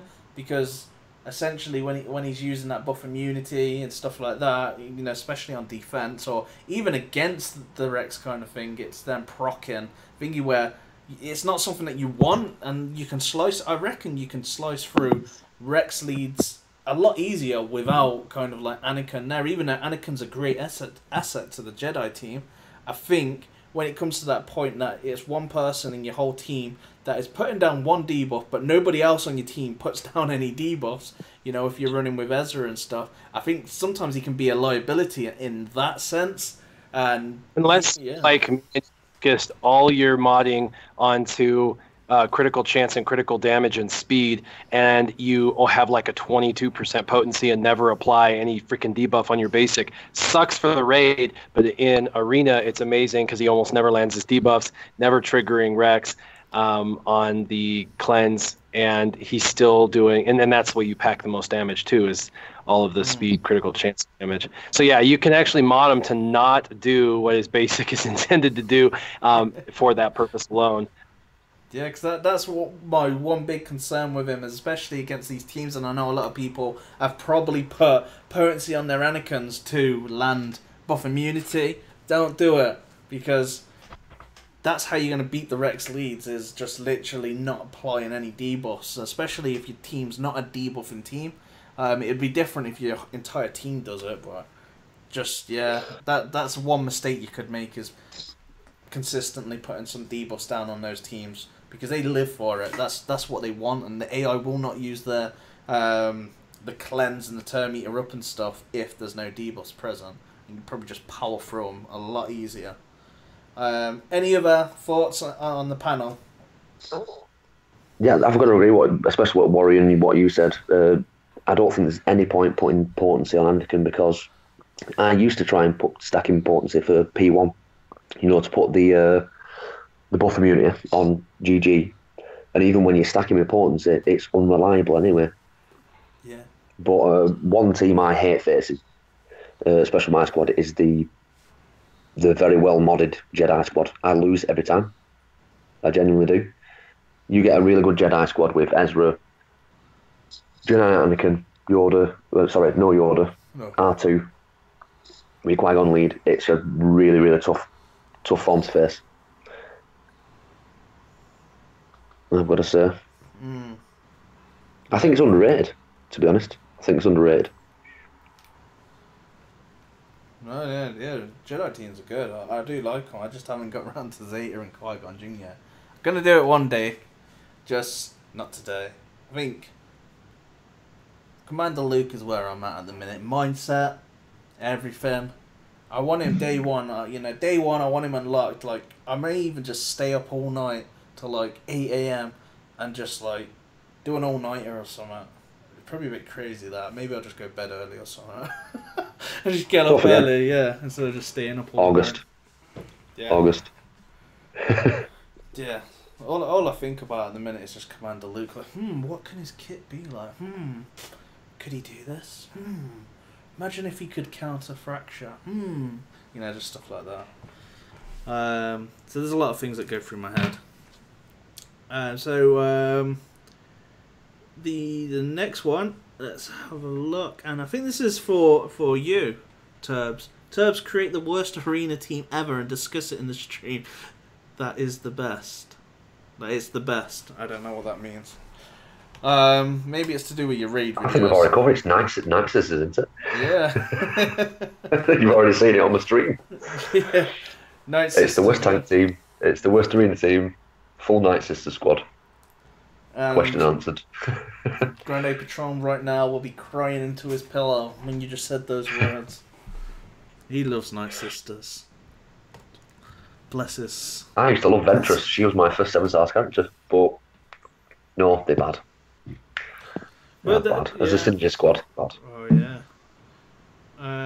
Let's have a look. So, I may have just missed a question, actually, now I think about it. So this is actually a really good question, and this is definitely that we may all have different opinions on. And it's about Thrawn. Thrawn is 5 stars, and this is from Raj. But the speed is 214. Should he slow him down or keep him at this speed stacked with critical chance? So there's definitely different ways that you can run your Thrawn. What is your guys' thoughts? We'll start with VGW. Did you get Thrawn from the event with your Phoenix? Oh, now you're just rubbing salt in the wounds, aren't you? Now you're just rubbing salt in the wounds. I say you lower his speed as much as possible and never use him ever again. No, I'm kidding. I don't know. I pass. Okay, no, that's not a problem. What about you, Ranger? Or Loki? Who wants to go fight for it? Fight! Finish him. Go ahead, Loki. Well, I guess, is the question for Arena, or does it specifically say Well, which? Yeah, because we'll if you're cover good, both. would you? So let's just focus on Arena, right? We'll cover both, isn't it? Because there's definitely Yeah. a couple of ways I mean, to for use me, him. on my shard, I make that guy as fast as I can. So I'm Same. currently running a Nihilus lead with Sith Assassin, First Order Stormtrooper, and then Thrawn and Sith Trooper. That's my team right now. So, even in that squad, I make him the fastest I can because, Sith Assassin. I want him to fracture right off the bat, or even if he doesn't, then he's going to give the turn meter swap to. It's normally the squishiest character, right? I think is what we've all tested and I tried. have no idea how it works. It's something like that. So Yeah. let's just say That's a that. technical term. That's a technical term. The squishiest. Yeah, it's gonna be the squishiest character. So either way, in that kind of a team, I either want him to fracture right off the bat if they got an auto taunter. I mean, the auto taunters are kind of going away on my shard as well. I know, Smithie, you put out a video and you mentioned, not a lot of Truton Bays anymore, and I'm noticing not a lot of Truton Bays, and then also like the auto taunters, right? I mean, they got the Kenobi, but Kenobi doesn't have taunt off the bat, right? So you have to do something to proc his taunt. But in Arena, I definitely have to run him fast. I like him super fast in that I want to beat their Thrawn. I want to get ahead of their R2-D2 and do what I need to do. And then, shifting gears to raids, I think raids, I guess it just depends. Like the Rancor, I don't know. I guess I adjust his speed a little bit because I want to lock up the Rancor as long as I can with all the Empire tunes. And then also in the tank, I use him in phase 3. And if I'm using him in Turpentine, then I run him the same speed as Arena. It doesn't matter. I run him fast. But if I'm gonna run the solo team with Krennic and Thrawn, Thrawn and Tarkin and Jin, then I run him super slow. So it just, he's got a lot of uses, and you got to tailor the speed to what it is. But the majority of the time, mine's just super fast. That's how I like to put him. I think that's a plug for what I want, isn't it? Mod sets. You have an Arena mod set for fast Thrawn, and then you have a Rancor and AAT set for floor speed. Yeah. Definitely have different. It would be so much easier mod sets. Would be so much easier. I don't know if it'll ever happen. I think. I don't think it ever will. It won't, to be honest, but it'd be nice. Yeah. No, I don't. Well, kudos if they can do it. It just sounds to me really complicated. Like, I guess one team you can carry it over, as a preset. But when we're talking like moving mods and having different mods, and then mods are already on characters, that to myself just sounds like it would break something really, really bad. Imagine if you've got X, Y, and Z mod on this character. I just don't get how the game would you know, like kind of like know where they go back to afterwards. That's kind of like something that a PC or something would be doing, you know, if it was running a game or something that's got a huge processor to have all that memory, you know. To me, on a mobile game, I just don't know how they would do it. About you guys, you know, do you know something I don't? You know, do you think it could be possible that they could do it, or do you think, nada, it's not going to happen?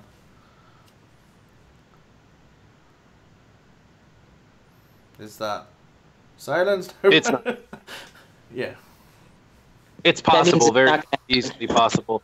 They could make mods a virtual bank that they have and collect, and then you actually don't equip them to anyone. You just have a virtual bank, and then you just assign either out of the virtual bank presets of these 6 for whatever, and you could have multiple presets per character. It actually would be very easy to build, but it would require basically all the mods being in a floating inventory, a virtual inventory that you've unlocked, like an unlocked inventory, and then when you go to do a battle, you have to make sure that none of the mods conflict. So you have to have like 6 separate or 5 separate builds, you know, that you could use to pull into these characters. But it would let you use your best of your best mods, and that's why it'll never happen, because they want you to have some not so good mods and continue to get mods, buy mods, farm mods. You know, that's got to forever be that way. So because of that, because of the financial side, they're going to just always keep it the way it is.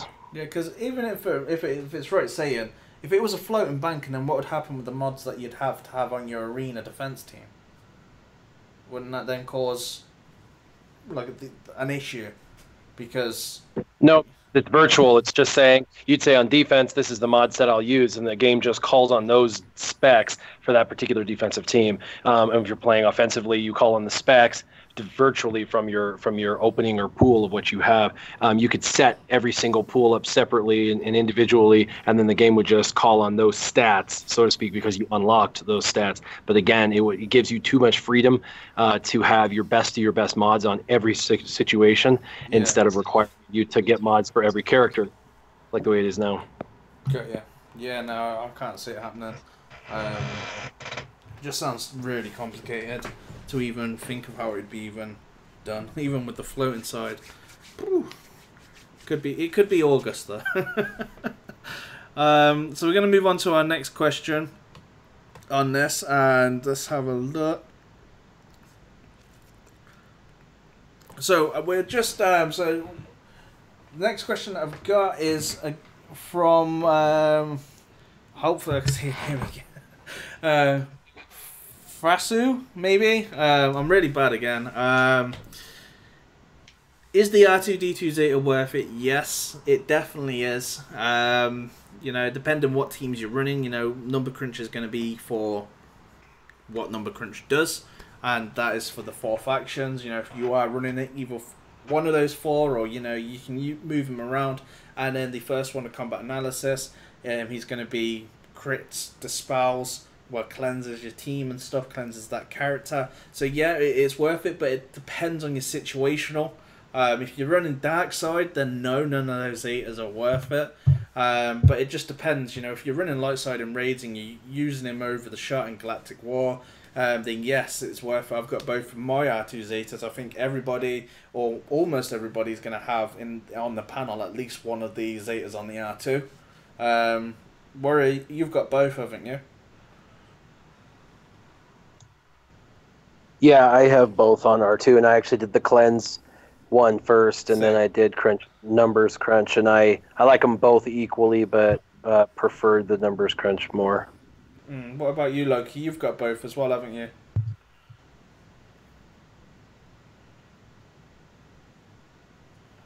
Yeah, I got both of them. Yeah. I don't use them much in arena anymore. I just but I use them in the raids.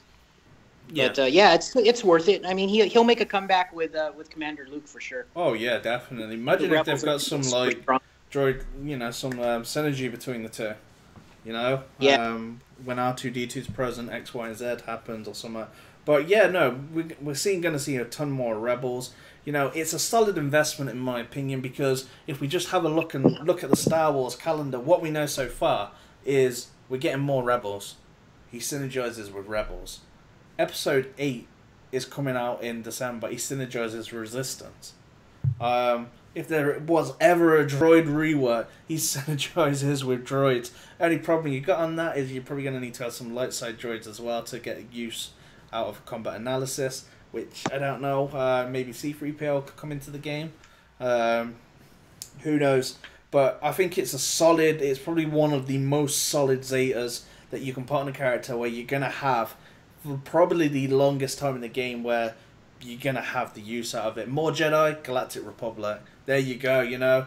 It's something that's pretty much 3 of the main factions of the light side in the game, in the movies, and what we're going to see going forward. I think it's solid. Would you guys agree or disagree on that? No, I agree with you. Yeah, cool. Yeah. Yep. Sweet. Yeah, definitely. Yeah, I would agree. R2 works with every faction, so. Yeah. Next one is from Derek Miller. Is how the speed is calculated on the capital ships. We did go over it in detail, but I'll just quickly recap on that.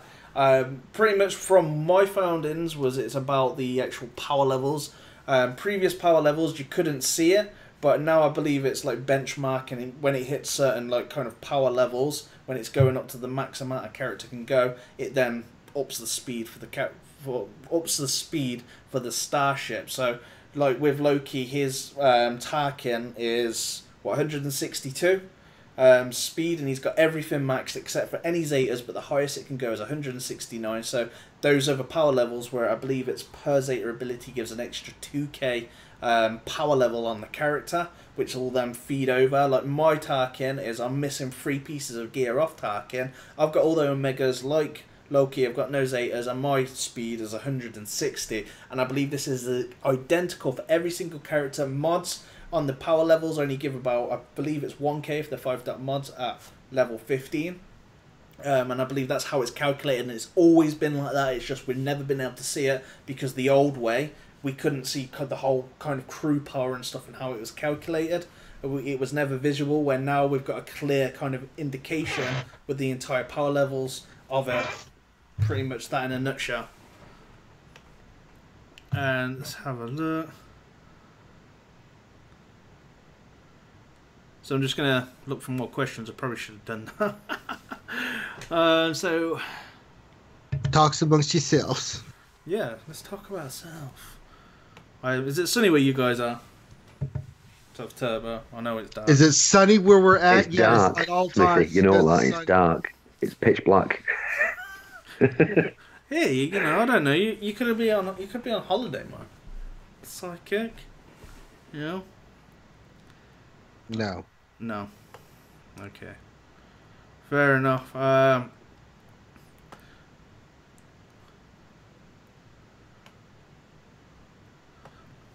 Okay, so we'll take the... I am not opening packs. Quit saying that, VG. I've seen you doing that the entire stream. Shame on you. I thought the exact same. What about Ugnaught, though? No! What about Ugnaught? Well, it looks like we've come as to much as maybe... the next guy. But... Yeah.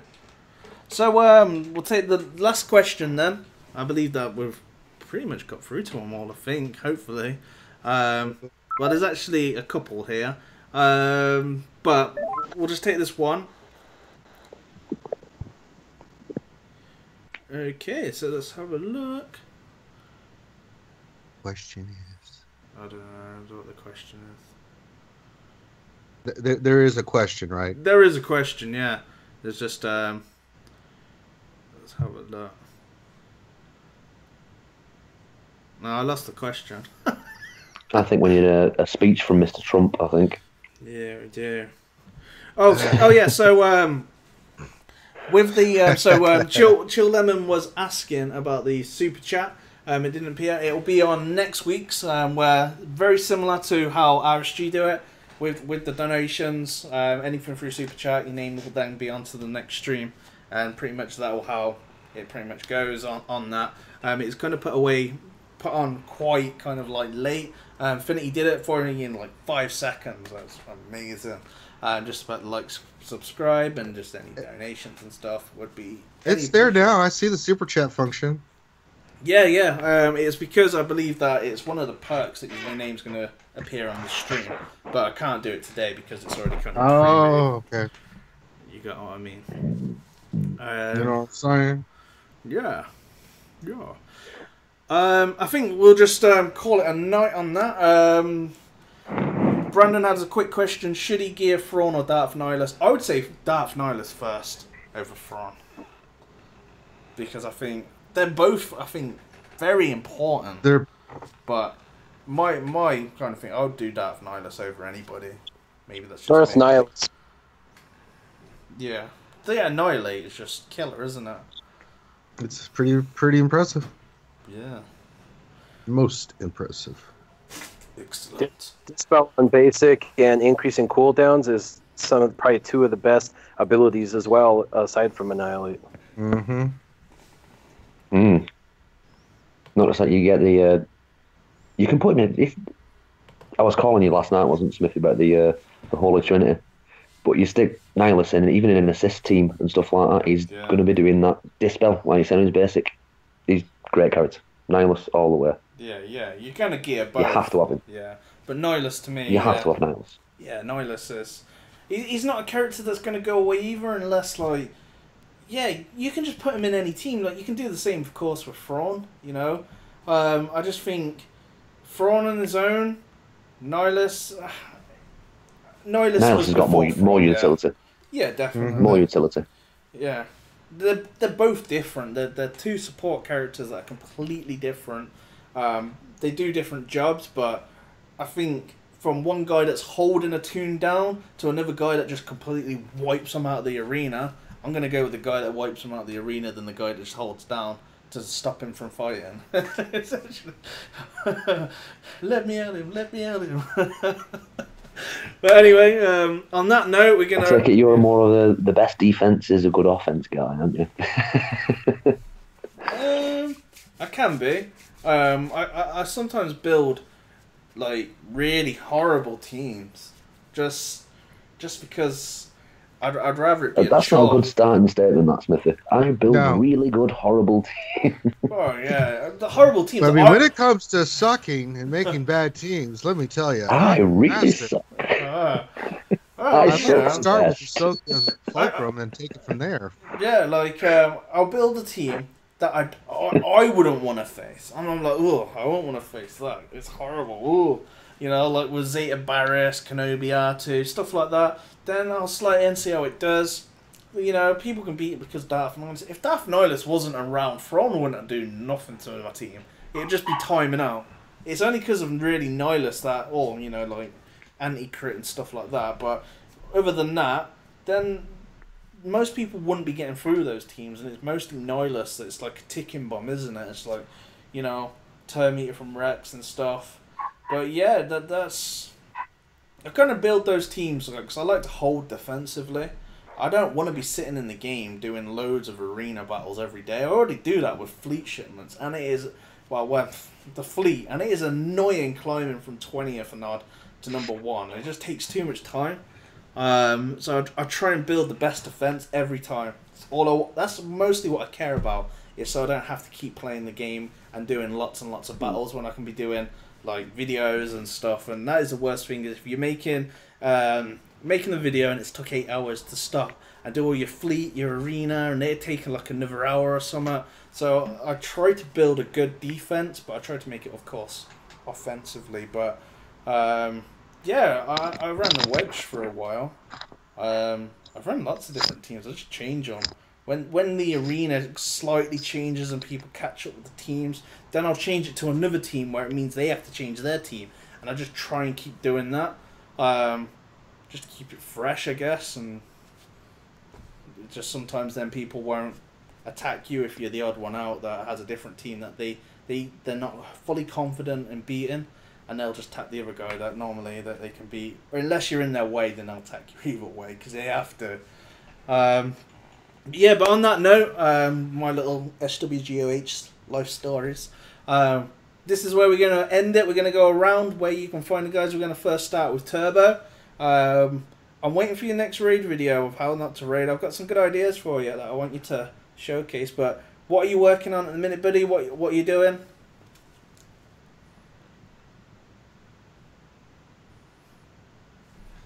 Ahsoka. He drank himself into oblivion. Yeah. My name's Turbo. I'm Bueller. Oh no. How does it go? My name's Turbo. I'm a Fulcrum holic. Hi, Turb. Is he gone? Is he gone? Should he stay or should he go? Where's he going? But anyway, where you can find Turbo, you can look on. Normally, what I would always suggest if you're looking for someone in particular is put the first name Turbs, and that's what his channel is. TURBS. Turbs, and then normally put a space SWGOH. That's how you're going to find some of these great creators. YouTube's a big place, and just putting in Turbs, you're probably not going to find anyone. And it's the same as with Mike. The only way I can personally find Mike is by putting his name and followed by SWGOH, or you're going to have a lot of Mikes come up, you know? Hundreds, you know? So sometimes... Millions. Yeah, there's a lot of channels. A lot of videos, but always put, you know, with some, like, with Warrior, you can find him, he's got a unique name, that's Warrior Presents. There's no other Warrior Presents on YouTube, and you can find him really easily. But, yeah, Turbs, SWGOH, you'll find him straight away, his videos will come up. Moving on to now, Warrior, as we brought you up. Where can we find you, buddy?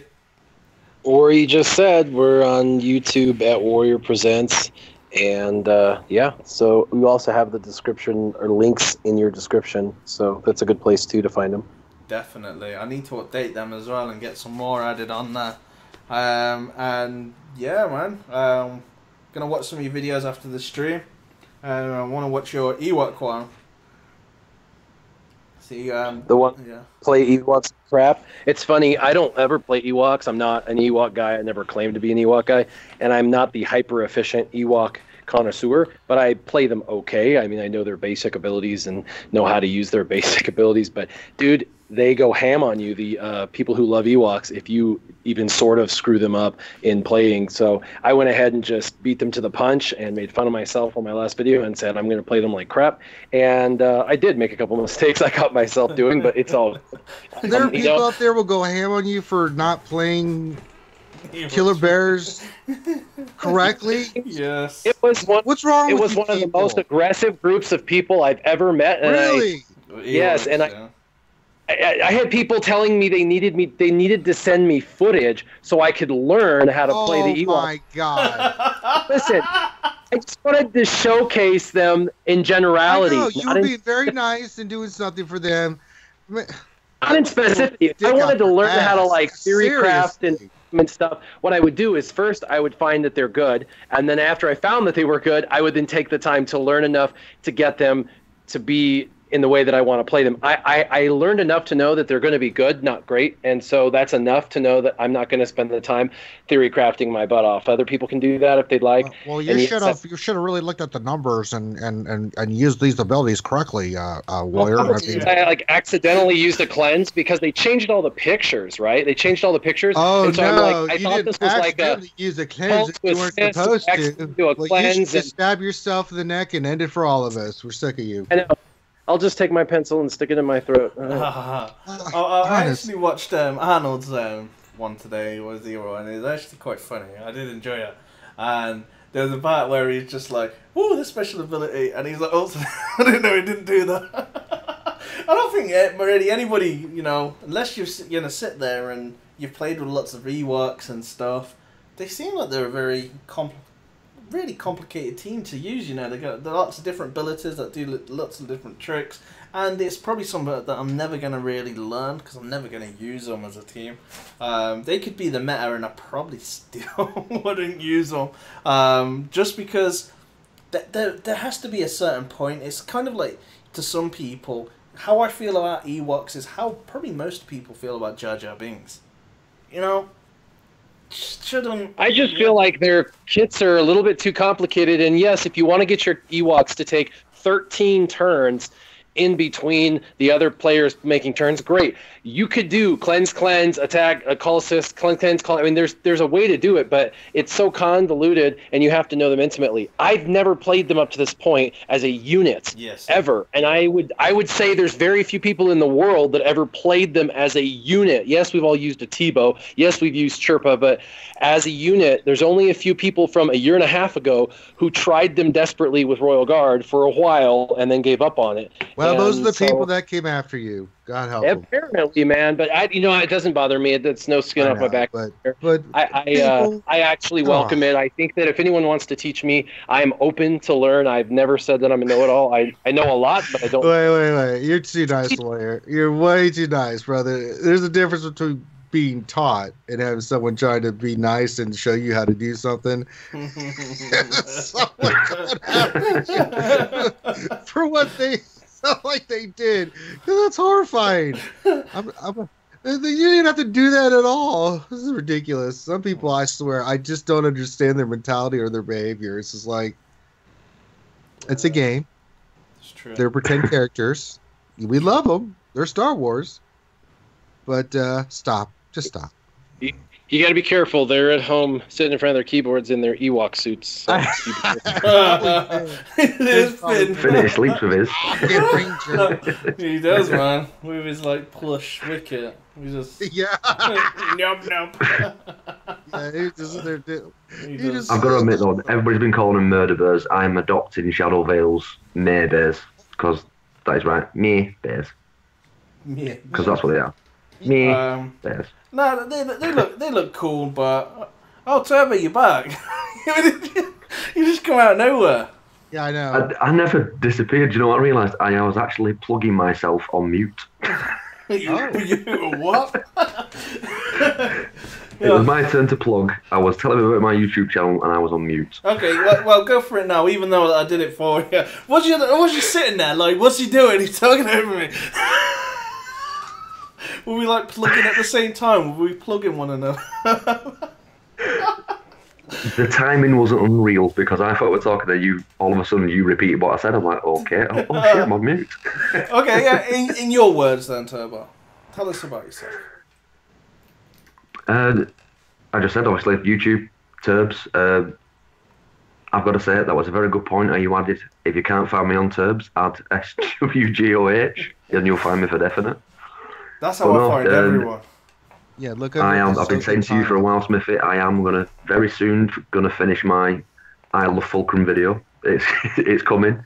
I've been pulling together loads of footage. I can't wait. But that's it's coming. I'm gonna post a bit more on my how not to raid. You maybe some Barry Manilow or Barry White music. Love. Alright, I gotta run, dang it. Let me plug myself. This Fulcrum stuff's making me want to throw up. Go on then, go for it, Ranger. Alright, you can find us at Reality Skewed Gamers. Every Wednesday and Saturday we stream. Wednesday is the regular show where we just have all kinds of guests on, have fun, cover the latest news, make fun of ourselves, make fun of other people. Mainly make fun of ourselves. And then Saturday is more of the serious Q&A. Just like the Rule 2 here, we have the Jedi Academy where we have lots of people on where we see nothing but answer your Star Wars Galaxy of Heroes questions. So you can check us out on YouTube, Reality Skewed Gamers. Awesome. And also as well, we've got VGW with us. VGW, you do a lot at the minute. You're doing Galaxy of Heroes stuff, doing streams. What are your plans? Where can people find you? Well, currently I'm doing a Final Fantasy X One Life Challenge. Basically, if any of my characters die at any point of the game, I cannot use them for the remainder of the game. I'm also in the middle of doing a collaboration with Mike's channel. We just released today in-depth character review and ship review with backstory on Darth Maul. Feel free to check that out. You can find us on YouTube at Virtual Gaming World. And on a side note, I will not use Ewoks until they come out with an Ewok Fryer and they come to me and ask me if I want to meet their Lord and Savior, C-3PO. I've pretty much only found most of my Ewoks recently because I want some gear from the Flash events. I don't want to miss out on those free zetas. You know, maybe we'll get 3 of them this time again, like we did with the Phoenix. But Sir Loki, the lightsaber, the Jedi, the Sith Lord himself. I'm the I'm just an arms dealer, man. That's all I am. I sell to the good and the bad. Doesn't matter. You can catch me on YouTube. It's Sir Loki, Sirloki. So recently, just doing a lot of arena videos, and if you're into the lightsaber hobby, building your own stuff, I got plenty of videos up of my past builds, my current builds. I did dedicate the Anakin build to a Ranger because he loves that youngling scene with Anakin. So sick guy, Ranger. You sick guy. Isn't that great though? That's just the funniest thing ever. So, but yeah, check out my builds, check out arena teams. I do a lot of meta versus meta. You can see how this stuff works. And again, thanks for having me on. What are we going to do, Master Skywalker? There's too many. Did you watch it? Of course I The younglings. The younglings. I laughed, man. When I was loading that thing up, I was like, "Oh, Ranger's gonna love this one." What are we going to do? I don't know. And then you light up the lightsaber and you whack him to death. It's hilarious. But You need to search on YouTube Geordie Star Wars. That's funny. Hey, Ranger. Yes. I'm a little surprised you didn't promote Finity's RSG choir. There's all kinds of stuff on there. Finn pimps his own stuff. No, yeah. I mean, we got so much stuff on the channel now. I can't just. I kind of slipped my mind, actually. I mean, there's also all kinds of funny little videos and stuff that we have on there as well. So if you go to the channel, you can find all that. The choir, the other stuff that we've done. I mean, you know, it's kind of gotten to the point which is good. We've done so much stuff that it's like, I just tell people just go to the channel. You can find everything there. Yeah, that's it. And also, I want to say a big thanks for the footages that I've used today from J Big One, and also FO Kylo Ren. He's also got a YouTube channel. Check him out. He's got some amazing Empire and First Order teams that he's put together. Uploads on a regular basis, so make sure that you do check him out. Again, best to search for these guys with like names, especially when it's FO Kylo Ren, because if you put Kylo Ren into YouTube, you can imagine how many Kylo Ren's videos that are going to be coming up. So always put, when you're looking for somebody, really, is FO Kylo Ren, SWGOH. Where obviously Reality Scoop Gamers, that it's going to bring up Reality Scoop Gamers. I always search for their streams exactly the same way. Don't need to put that on there. Same with Warrior Presents. But anybody that's using any movie names or any common names in there, like if I use my name Dan, you're never going to find me on YouTube. That's so, yeah. So on that note, thank you very much for everybody for watching, and I do appreciate all the support that you guys come in here with your questions, and we'll be back again for this stream next week, so make sure that you're tuning in, setting a reminder, and I'll see you then.